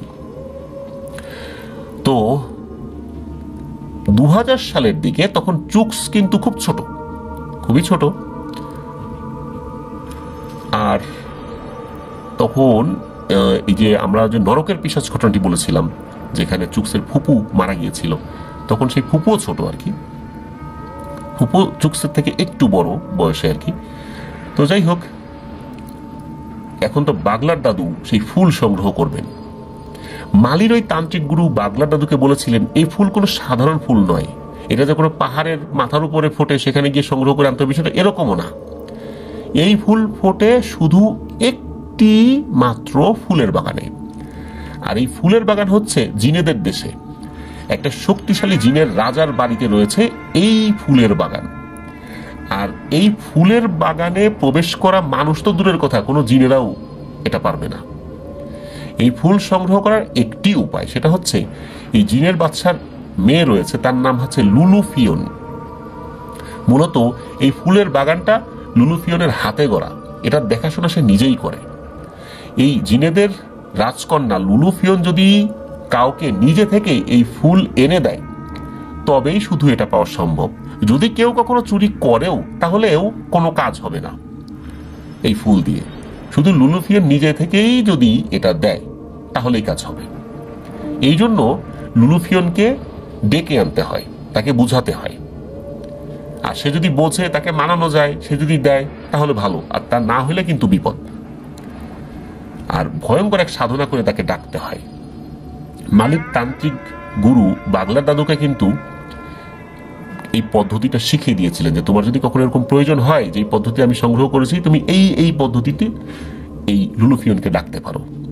পুরো প্রক্রিয়াটা বলেছিলেন যে কিভাবে এই জিনেদের রাজকন্যা লুলুফিয়নকে ডাকা যাবে। তো বলে রাখা ভালো, এই লুলুফিয়ন অবশ্য আফ্রিকান একটা শব্দ, যার খুব সম্ভব অর্থ যে ফুলের রাজকন্যা বা ওরকম কিছু। এই রাজকন্যার নাম যে লুলুফিয়ন এটা নিশ্চিতভাবে বলা যায় না, তবে জিনেদের দেশে তাকে তাকে নাকি লুলুফিয়ন বলে ডাকা হয়। তার আসল নাম কি এটা অবশ্য বাগলার দাদু বলতে পারেন নাই। তো যাই হোক, এই লুলুফিয়নকে ডাকার জন্য একটা ভয়ঙ্কর সাধনা করতে হবে, আর এই সাধনা করার জন্য কিন্তু খুব সাহসী হওয়া প্রয়োজন। বাগলার দাদু তো এমনিতেই সাহসী ছিলেন, এটা নিয়ে কোনো সন্দেহ নেই। তো সাধনা চলাকালীন অনেক বাধা বিপত্তি আসবে, সেগুলো দেখে ভয় পেলে বা ঘাবড়ে গেলে কিন্তু মৃত্যু নিশ্চিত। কি কি বাধা আসতে পারে এটা কিন্তু বাগলার দাদু চিন্তা করে রেখেছিলেন। তারপরেও সবকিছু তো চিন্তা মাফিক হয় না, তাই না? চিন্তার বাইরেও তো অনেক কিছু ঘটে যায়। তো যাই হোক, মালির তান্ত্রিক যেই গুরু ছিলেন, সেই তান্ত্রিক গুরুর যেই পদ্ধতি, সেই পদ্ধতি ধারাবাহিকভাবে তো সেটা মেনটেন করতে হবে। প্রথম যে পদ্ধতি, সেই অনুযায়ী বাগলার দাদু মার্কাসের বাড়ি থেকে সোজা বাজারে চলে যান দাদুর কিছু শিষ্যকে সাথে নিয়ে। সেখান থেকে 20টা বড় বড় মাটির কলসি বা ওই জাতীয় কিছু কিনে আনেন আর কি। তো বাড়িতে এসে দাদু কলসিগুলো পানি ভর্তি করে সেগুলোর মুখে দড়ি বেঁধে মন্ত্র পড়ে সেগুলোকে এক এক করে গাছের উঁচু ডালের সাথে ঝুলিয়ে রাখেন। এভাবে 20টা পানি ভর্তি কলস গাছের উপরে উনি ঝুলিয়ে রেখেছেন। এতটা উপরে রেখেছেন যাতে করে কারো নাগালের মধ্যে সেটা না থাকে, হাত দিয়ে যাতে কেউ এটা ধরতে না পারে। সাধনার প্রথম কাজ এটা শেষ করেছেন। শেষ করে রাতের জন্য অপেক্ষা করতে থাকেন দাদু। দাদুও খুব এক্সাইটেড, কারণ উনি জীবনে প্রথমবারের মতো লুলুফিয়নকে ডাকবেন। তো রাতে খাওয়া দাওয়া শেষ করে দাদু দাদিকে বলেন যে বাড়ির সবাইকে ডাকতে। তো সবাই যখন আসে তখন দাদু বলেন যে আমার একটা কাজ রয়েছে, আজ থেকে টানা 21 দিন আমি বাড়ির বাইরে বসে সাধনা করব আর ফিরব ভোরের আলো ফোটার পরে। চিন্তার কোনো কারণ নেই, আমি এই কয়েকদিন একটা নির্জন জায়গায় বসে আমার সাধনা করব। তোমরা সবাই সাবধানে থাকবা, প্রয়োজন ছাড়া কেউ ঘর থেকে বের হবে না, আর বের হলেও ভুলেও ওই গাছের দিকে যাবা না, মানে যেই গাছের কলসিগুলো ঝুলানো রয়েছে ওই গাছের ওখানে। সবাই বলে ঠিক আছে, যাব না। তখন দাদুদের পরিবারের সংখ্যা, মানে পরিবারের সদস্যের সংখ্যা হচ্ছে 8 জন। চুক্স, তার ছোট ফুপু, তখনও চুক্সের বোনের জন্ম হয়নি, আর দাদা দাদি মানে বাগলার দাদু, তারপরে দাদি, তারপর চুক্সের মা বাবা, এসব মিলায় আসলে টোটাল 8 জন ছিল। কিন্তু যাই হোক, আমরা এবার জানবো কিভাবে সাধনা করেছিলেন দাদু। তো সবার সাথে কথা বলে দাদু তো তার সাধনা সম্পন্ন করতে বের হয়ে গেছেন। তিনি একটা নির্জন জায়গা বেছে নেন। প্রথমে সেখানে একটা গোল বৃত্ত এঁকে সেখানে বসে পড়েন। তারপর ওই মালির তান্ত্রিক গুরুর শেখানো মন্ত্র পড়তে থাকেন চোখ বন্ধ করে। বেশ কিছুক্ষণ তন্ত্রমন্ত্র পড়ার পর দাদু একটা শব্দ শুনতে পান, কেউ দাদুর নাম ধরে ডাকছে। তিনি চোখ খুলে তাকান, তবে দাদু কিছু দেখতে পান না। দাদু সেটাকে পাত্তা না দিয়ে আবার মন্ত্র পড়তে থাকেন। একটু পরে দাদু আবার সেই শব্দ শুনতে পান। দাদু আবার চোখ খুলে তাকান, এবার দাদু কিছু দেখতে পান না। তবে এবার কেউ তাকে পুরুষালী কণ্ঠে বলছে, ওরে নির্বোধ বাগলার, তুই এটা কি করছিস? তোর কি প্রাণের মায়া নেই? তুই জানিস তুই যা করছিস তার জন্য তোর মৃত্যু হতে পারে? তোর কি মরার কোনো ভয় নেই রে বাগলার? দাদু কথার কোনো উত্তর না দিয়ে উনি ওনার মতো করে তার মালির তান্ত্রিক গুরু শিখিয়ে দেয়া যে পদ্ধতি অনুযায়ী মন্ত্র পড়তে থাকেন। ওদিকে সেই অদৃশ্য সত্তা তাকে বারবার সাবধান করতে থাকে, কিন্তু দাদু এক মনে উনি ওনার কাজ করেই যাচ্ছেন ওখানে বসে। এভাবে চলতে থাকে সারা রাত। একসময় ভোরের আলো ফুটে ওঠে, তখন দাদু সেখান থেকে উঠে বাড়ির দিকে রওনা হন। বাড়িতে ঢুকে দাদু সবার আগে সেই গাছের নিচে যান এবং সেখানে গিয়ে দেখেন একটা কলস মাটি থেকে নিচে পড়ে গেছে। দাদু তখন বুঝতে পারেন যে তার সাধনা ঠিকঠাক কাজ করছে। মূলত মালির ওই তান্ত্রিক গুরু দাদুকে বলেছিলেন, এই কলস ভর্তি পানি প্রতি রাত্রে একটা করে নিচে পড়ে ভেঙে গেলে, এই কলস ভেঙে গেলে বা নিচে পড়ে গেলে ধরে নেবে যে তোমার সাধনা ঠিকঠাক হচ্ছে।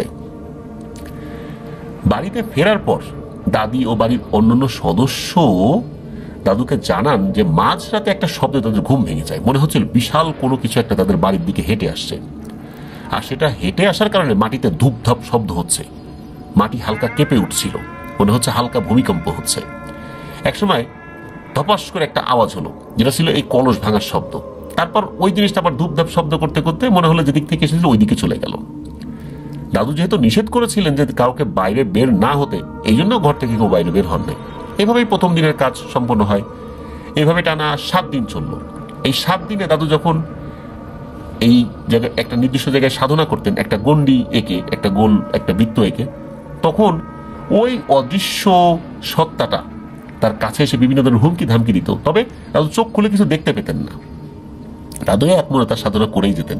আর ভোরের আলো ফোটার পর বাড়িতে এসে দাদু দেখতেন যে ওই কলস গাছের নিচে ভেঙে পড়ে আছে, প্রতিদিন একটা করে।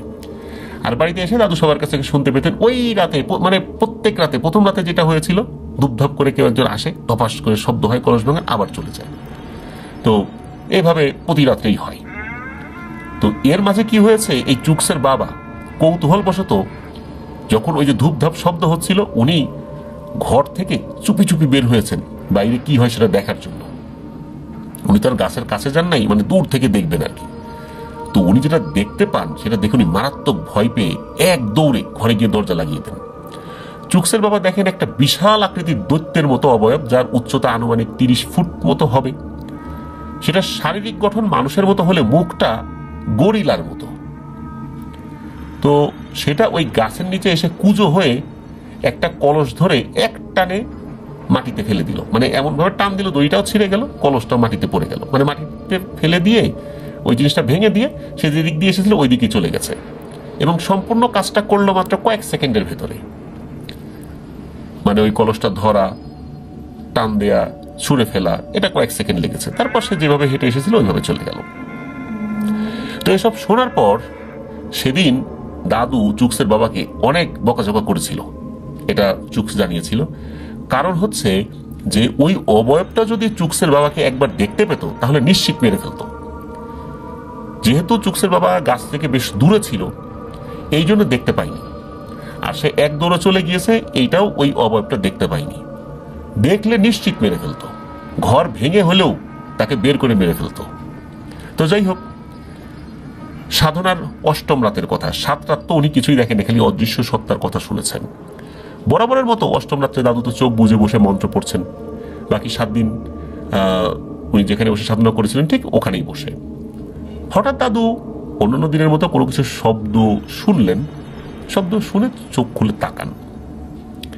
তিনি আবছা আলোয় দেখতে পান বিশাল একটা গোলাপি রঙের ষাঁড় দাদুর থেকে একটু সামনে দাঁড়িয়ে আছে, আর সেটা রাগে পা দিয়ে মাটি খুঁড়ে দাদুর দিকে সেই মাটি ছুঁড়ে মারছে। খুর দিয়ে মাটি খোঁড়ার সময় এক ধরনের শব্দ হচ্ছে, মূলত এই শব্দ শুনেই দাদুর ধ্যান ভঙ্গ হয়, আর উনি চোখ খুলে তাকান। অবাক করা বিষয় হলো, ষাঁড়ের ছোড়া ওই মাটিগুলো দাদুর গণ্ডির ভেতরে প্রবেশ করছে না। ষাঁড়টির চোখ জলজল করছে, রাগে ষাঁড়টা ফুসফুস শব্দ করছে। এই বুঝি দাদুকে আক্রমণ করে বসে। এমন বড় ষাঁড়কে এত কাছে দেখার পর যে কোনো সাহসী কবিরাজেরও কিন্তু ভয়ে পিলে চমকে যাবে। দাদুর এর ব্যতিক্রম হয়নি। কয়েক সেকেন্ডের জন্য ভয়ে ওনার মন্ত্র পড়া থেমেও গিয়েছিল। তখন কিন্তু দাদুর মনে পড়ে যে তার মালিক তান্ত্রিক গুরু বলেছিল, যা কিছু হয়ে যাক মন্ত্র পড়া কিন্তু বন্ধ করো না। বেশিক্ষণ মন্ত্র পড়া বন্ধ রাখলে তাহলে কিন্তু তুমি দুর্বল হয়ে পড়বে, আর তোমার যতই শক্তিশালী গণ্ডির মধ্যে থাকো ওই জিনিসটা তোমাকে আক্রমণ করে বসবে। তো ওই কথাটা মনে পড়ার পর আবার উনি মন্ত্র পড়া শুরু করবেন, এবং করেনও। তো দাদু দেখেন যে উনি যখন মন্ত্র পড়া শুরু করেছেন তখনও ওই গোলাপি রঙের ষাঁড়টা দাঁড়িয়ে দাঁড়িয়ে মাটি খুঁড়তে থাকে আর ফুসফুস শব্দ করছে, মাটি তার দিকে ছুঁড়ে মারছে। এইভাবে সারাটা রাত চলে। উনি তো চোখ বন্ধ করে মন্ত্র পড়ছেন, মাঝে মাঝে চোখ খুলে দেখেন যে ওই ষাঁড়টা আছে কিনা। উনি দেখেন যে আছে। তো একসময় ভোরের আলো ফোটে আর ওই দানবীয় ষাঁড়টাও অদৃশ্য হয়ে যায়। এরপর নবম রাতে দাদু যখন একইভাবে বসে মন্ত্র পড়ছিল তখন দাদু ফিল করে চারপাশে মনে হচ্ছে ভূমিকম্প হচ্ছে। উনি যেখানে বসেছিলেন সেই জায়গার মাটি কাঁপছে। দাদু চোখ খুলে দেখেন বিশাল একটা দানব, যার শরীর মানুষের মতো কিন্তু মুখটা গরিলার মতো।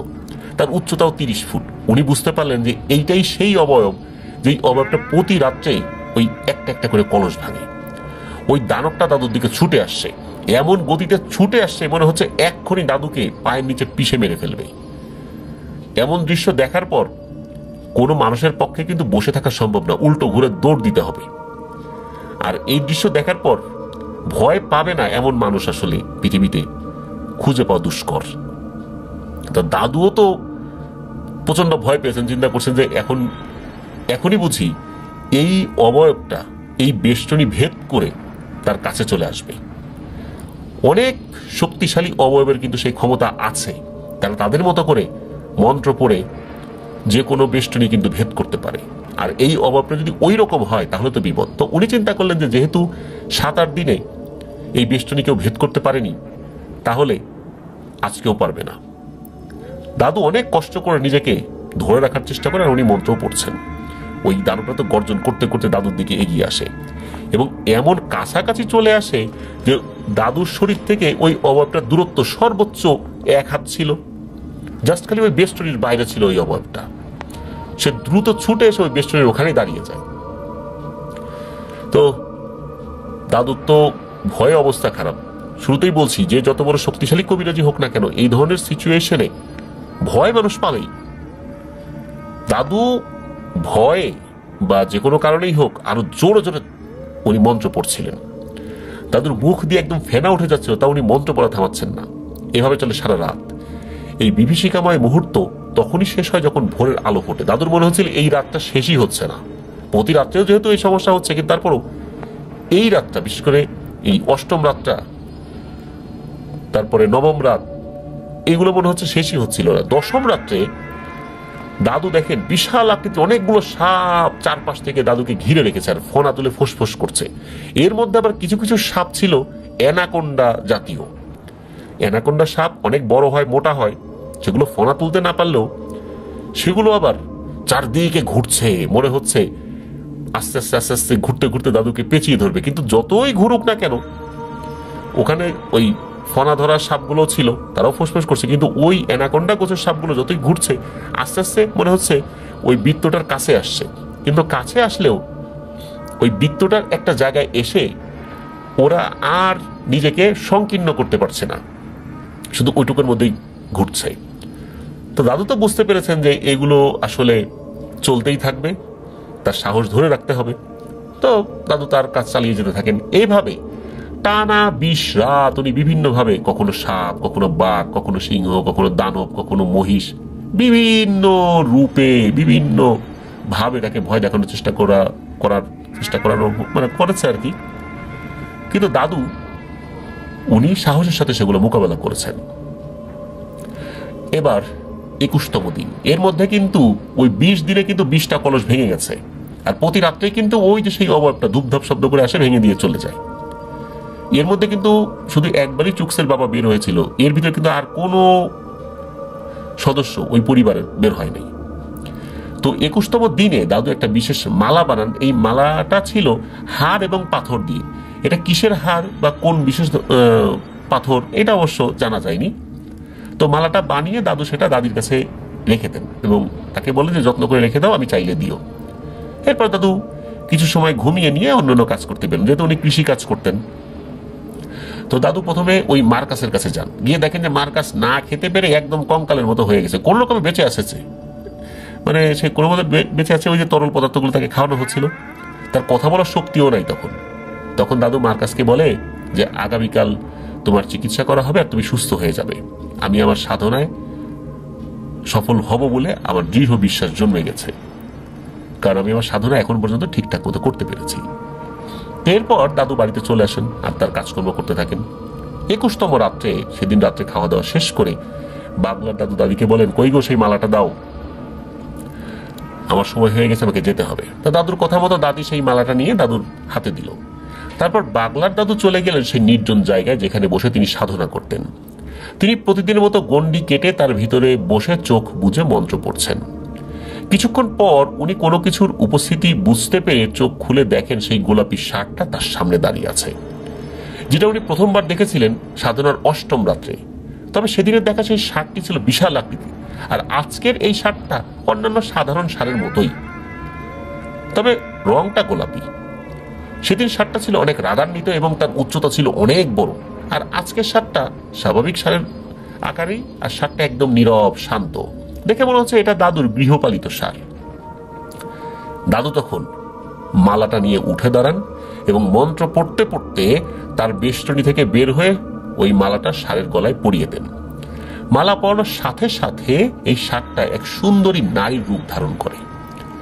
তো মালির তান্ত্রিক গুরু দাদুকে বলেছিলেন, এই মালা তুমি যখন ওই গোলাপি ষাঁড় রূপী লুলুফিয়নের গলায় পরাবে, তখন লুলুফিয়ন এক নারীর রূপে তোমার সামনে ধরা দেবে, আর তখন সে কিছু সময়ের জন্য তোমার বশে চলে আসবে। সব সময় কিন্তু সে বশে থাকবে না। হলেও তাই, সাতটা একটা সুন্দরী নারীর রূপে দাদুর কাছে ধরা দিল। তখন লুলুফিয়নকে দাদু সম্মান জানালেন। তো লুলুফিয়ন রেগে দাদুকে বলে ওঠেন, এই বাগলার, তুই আমার কাছে কি চাস? তুই জানিস না আমাকে বশ করা যায় না? আমি কিছু সময়ের জন্য তোর বশ হয়েছি সত্য, কিন্তু তুই আমাকে কেন ডেকেছিস দ্রুত বল। তোর বলা যদি আমার মনোভূত হয় তাহলে আমি চিন্তা ভাবনা করব, তা না হলে তুই কিন্তু এখন তোর বৃত্ত থেকে বের হয়ে এসেছিস, আমি তোকে এখানেই মেরে ফেলবো। তখন দাদু খুব সম্মানের সাথে বলেন, হে রাজকুমারী লুলুফিয়ন, আপনাকে বশ করার কোনো ইচ্ছা আমার আগেও ছিল না, এখনো নাই, ভবিষ্যতেও হবে না। আমি বড়ই নিরুপায় হয়ে আপনাকে স্মরণ করতে বাধ্য হয়েছি, যার জন্য আমি জীবনের ঝুঁকি নিয়েছি। আর আমি আমার নিজের জন্য নেই নাই, আমি একজন মানুষকে, নিরপরাধ মানুষকে বাঁচানোর জন্য নিয়েছি। আমার একটা বিশেষ জিনিস লাগবে, যেটা আপনার কাছেই আছে। তখন লুলুফিয়ন বলে, আচ্ছা বল, কি সেটা? তখন দাদু বলেন যে আপনার বাগানের ফুল আমার লাগবে। ফুলের কথা শুনে লুলুফিয়ন একটু হেসে দেন। হেসে দেওয়ার সাথে সাথে দাদু বুঝতে পারেন যে আসলে লুলুফিয়ন কিছুটা নমনীয় হয়েছে আর কি। তখন লুলুফিয়ন হেসে দিয়ে বলে, আমি তো আমার বাগানের ফুল সহজে কাউকে দেই না, তুই বল তো ফুল দিয়ে তুই করবিটা কি? তোর অসৎ উদ্দেশ্য নেই তো? তখন দাদু সব ঘটনা খুলে বলেন। সব শোনার পর লুলুফিয়ন বলে, আচ্ছা ঠিক আছে, যা। তুই তো আসলে একজনের জন্য চেয়েছিলি, একজন না, আমি তোকে 21টা ফুল দিব। তুই ভালো মানুষ, তোর কথাবার্তা ভালো লেগেছে, তুই অন্যের জন্য জীবন ঝুঁকির মধ্যে ফেলেছিস, যা, তোকে 21টা ফুল দিচ্ছি। তুই এক একটা ফুল দিয়ে একজন রোগীরই চিকিৎসা করাতে পারবি, আর 21 জনকে তুই এই ধরনের রোগের চিকিৎসা করাতে পারবি 21টা ফুল দিয়ে, কিন্তু এরপরে আর পারবি না। তুই একটু অপেক্ষা কর, আমি আসছি। এই বলে রাজকুমারী লুলুফিয়ন অদৃশ্য হয়ে যায়। 4 থেকে 5 মিনিট পরেই আবার সেই সুন্দরী নারীর বেশেই লুলুফিয়ন ফেরত আসে 21টা ফুল হাতে নিয়ে। এমন ধরনের ফুল বাংলার দাদু আগে কখনো দেখেন নাই। সেই ফুলের সুঘ্রাণ আসলে ওরকম ছিল কিনা বা কি ধরনের সুঘ্রাণ ছিল এটা দাদু বলতে পারেন নাই। ওই রকম সুঘ্রাণও ছিল না, এতটুকু বলেছেন আর কি, যে খুব সুঘ্রাণে চারদিকে ছড়িয়ে পড়েছে, সেই মানে পরিবেশটা অন্যরকম হয়েছে, বিষয় এরকম না। তো রাজকুমারী লুলুফিয়ন ফুলগুলো দাদুর হাতে দিয়ে বলেন যে এই ফুলগুলো যত্ন করে রেখে দিস, 100 বছর পার হয়ে গেলেও এই ফুলের গুণাগুণ নষ্ট হবে না, এটা শুকিয়ে যাবে, এটা সত্য, তবে নষ্ট হবে না। আর আমি এখান থেকে চলে গেলে তুই কখনোই আর আমাকে ডাকতে পারবি না, আর ডাকলেও আমি কখনোই তোর সাথে দেখা করব না, আর তোকে ভয় দেখানোর জন্য আমার কোনো জিন আসবে না এখানে। সুতরাং আমাকে আর ডাকার চেষ্টা করবি না। আমি কোনো মানুষের সাথে তার জীবদ্দশায় শুধু একবারই দেখা করি, দ্বিতীয়বার আমি কারোর সাথে দেখা করি না। আর এই বাগানটা আমার নিজ হাতে গড়া, আর আমি এই বাগানটা গড়েছি শুধু মানুষের উপকার করার জন্য, আর আমি সেই মানুষের কাছেই এসে ধরা দিই যারা অন্যের উপকারের জন্য নিজের প্রাণটা ঝুঁকির মুখে ফেলে। যার কারণে তোকে আমি আমার অনুগত জিনদেরকে দিয়ে পরীক্ষা করেছি, দেখেছি যে তোর সাহস কতটুকু। তুই তোর সাহসের পরীক্ষায় পাশ করেছিস, আর চূড়ান্ত দিন আমি আসলাম, এসে তোর কথা বিস্তারিত শুনলাম। শোনার পর আমার কাছে মনে হয়েছে এই জন্য আমি তোকে দিলাম। তো আমি এখন চলে যাব, বিদায় জানাচ্ছি তোকে। জীবনে তুই আমার দেখা এই একবারই পেয়েছিস, আর কখনো পাবি না।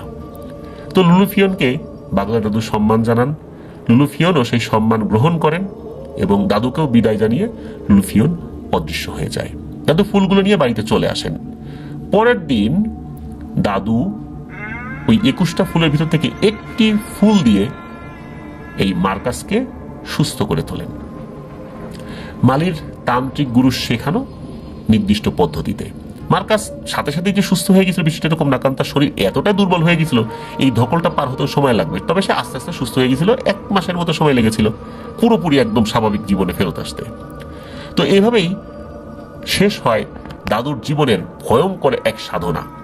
দাদু 21টা ফুল দিয়ে উনি মানুষের উপকার করেছিলেন। আর এই লুলুফিয়নকে ডাকার যে পদ্ধতি, এটি খুবই কঠিন। শুধু বাহ্যিক কিছু পদ্ধতিগুলো আমরা জানতে পেরেছি, কিন্তু ইন্টারনাল যে পদ্ধতিগুলো রয়েছে সেটা বাংলার দাদু কাউকে বলেন না। তো এটি ছিল ঘটনা। প্রিয় লিসেনার্স, আসলে আমরা জিনেদের জগৎ সম্পর্কে কতটুকুই বা জানি? রহস্যে ঘেরা এই জগৎ, এখানে অনেক জিনিস আছে যে জিনিসগুলো দিয়ে অনেক জটিল রোগের চিকিৎসা হয়। একবার আমাকে একজন বলেছিলেন যে একজন মহিলা সন্তান হতো না, তো সন্তান দেয়া নেয়ার মালিক আল্লাহ তাআলা, আল্লাহ তাআলা যাকে খুশি দেবেন আমানত হিসাবে, আবার যখন ইচ্ছা সেই আমানতটাকে কেড়ে নিয়েও যাবেন। কিন্তু তারপরেও কিছু চিকিৎসা তো আল্লাহ তাআলা রেখেছেন। জিনেদের দেশে পাহাড়ের উপরে একটা ফুল হয়, বিশেষ এক ধরনের ফুল। এই ফুল বেটে খাইয়ে দিলে নাকি সন্তান হয়। যদি কোনো মহিলার শারীরিক কোনো সমস্যা থাকে সেই সমস্যাটা আল্লাহর রহমতে দূর হয়ে যায়। আল্লাহ যদি চান, ফুলের গুণাগুণ আল্লাহ তাআলা হয়তো বা দিয়েছেন, কিন্তু আল্লাহ না চাইলে তো ফুলের গুণাগুণ কাজ করবে না শরীরে। তো এটা কিন্তু শুধু জিনেদের মাধ্যমে ওই ফুলটা পাওয়া সম্ভব, এটা তাদের দেশে পাহাড়ের উপরে জন্মে। তো এই ধরনের চিকিৎসার মাধ্যম দিয়ে একজন মহিলা উনি সন্তানের মুখ দেখেছিলেন আল্লাহর ইচ্ছায়। তো এটাই বলছি যে আসলে অনেক রহস্য রয়ে গেছে যা আমরা জানি না। আর জিনেদের চিকিৎসা পদ্ধতিও আলাদা। আসলে বাংলার দাদু উনি অন্যের উপকারের জন্য নিজের জীবনকে ঝুঁকির মুখে ফেলেছিলেন, আর ওনার এই ব্যাপারটাই লুলুফিয়নের কাছে ভালো লেগেছিল। তো লুলুফিয়ন সে ওই বাগানটা নিজের মতো করে দেখাশোনা করে। আসলে এই বিষয়টা খুবই অদ্ভুত, সেটা হলো যে লুলুফিয়ন নিজে যদি দেয় তাহলে ওই ফুলের কাজ হয়, নতুবা হয় না। এটা আসলেই রহস্য যে সে দিলে হবে না দিলে হবে না, এটা সাইন্টিফিক কোনো ব্যাখ্যা নেই। বা আমরা যে ভয়ের ঘটনাগুলো বলি এটার আসলে সাইন্টিফিক কোনো ব্যাখ্যা আমরা কখনোই দিতে পারবো না, বা এগুলোর ব্যাখ্যা আসলে হয়ও না। এগুলো বিশ্বাস থেকেই আমাদেরকে মেনে নিতে হয়। প্রিয় লিসেনার্স, আশা করছি রহস্যময় এই ফুলের ঘটনা আপনাদের সকলের কাছে ভালো লেগেছে। আর ব্ল্যাক ম্যাজিক এটি শেষ জামানায় অনেক বেড়ে যাবে, যার ফলশ্রুতিতে অনেক মানুষ ক্ষতিগ্রস্ত হবে। মানুষ সামান্য স্বার্থ সিদ্ধির জন্য একে অন্যের উপর ব্ল্যাক ম্যাজিক করে। হ্যাঁ, সাময়িকভাবে হয়তো বা স্বার্থ সিদ্ধি হয়, কাউকে ক্ষতি করলো, তার ক্ষতি দেখে মনে মনে সে পুলকিত হলো, কিন্তু যে জাদু করলো তার কিন্তু আখিরাতে কোনো অংশ নেই। আল্লাহ তাআলা আমাদের ধৈর্য ধারণ করার তৌফিক দান করুক।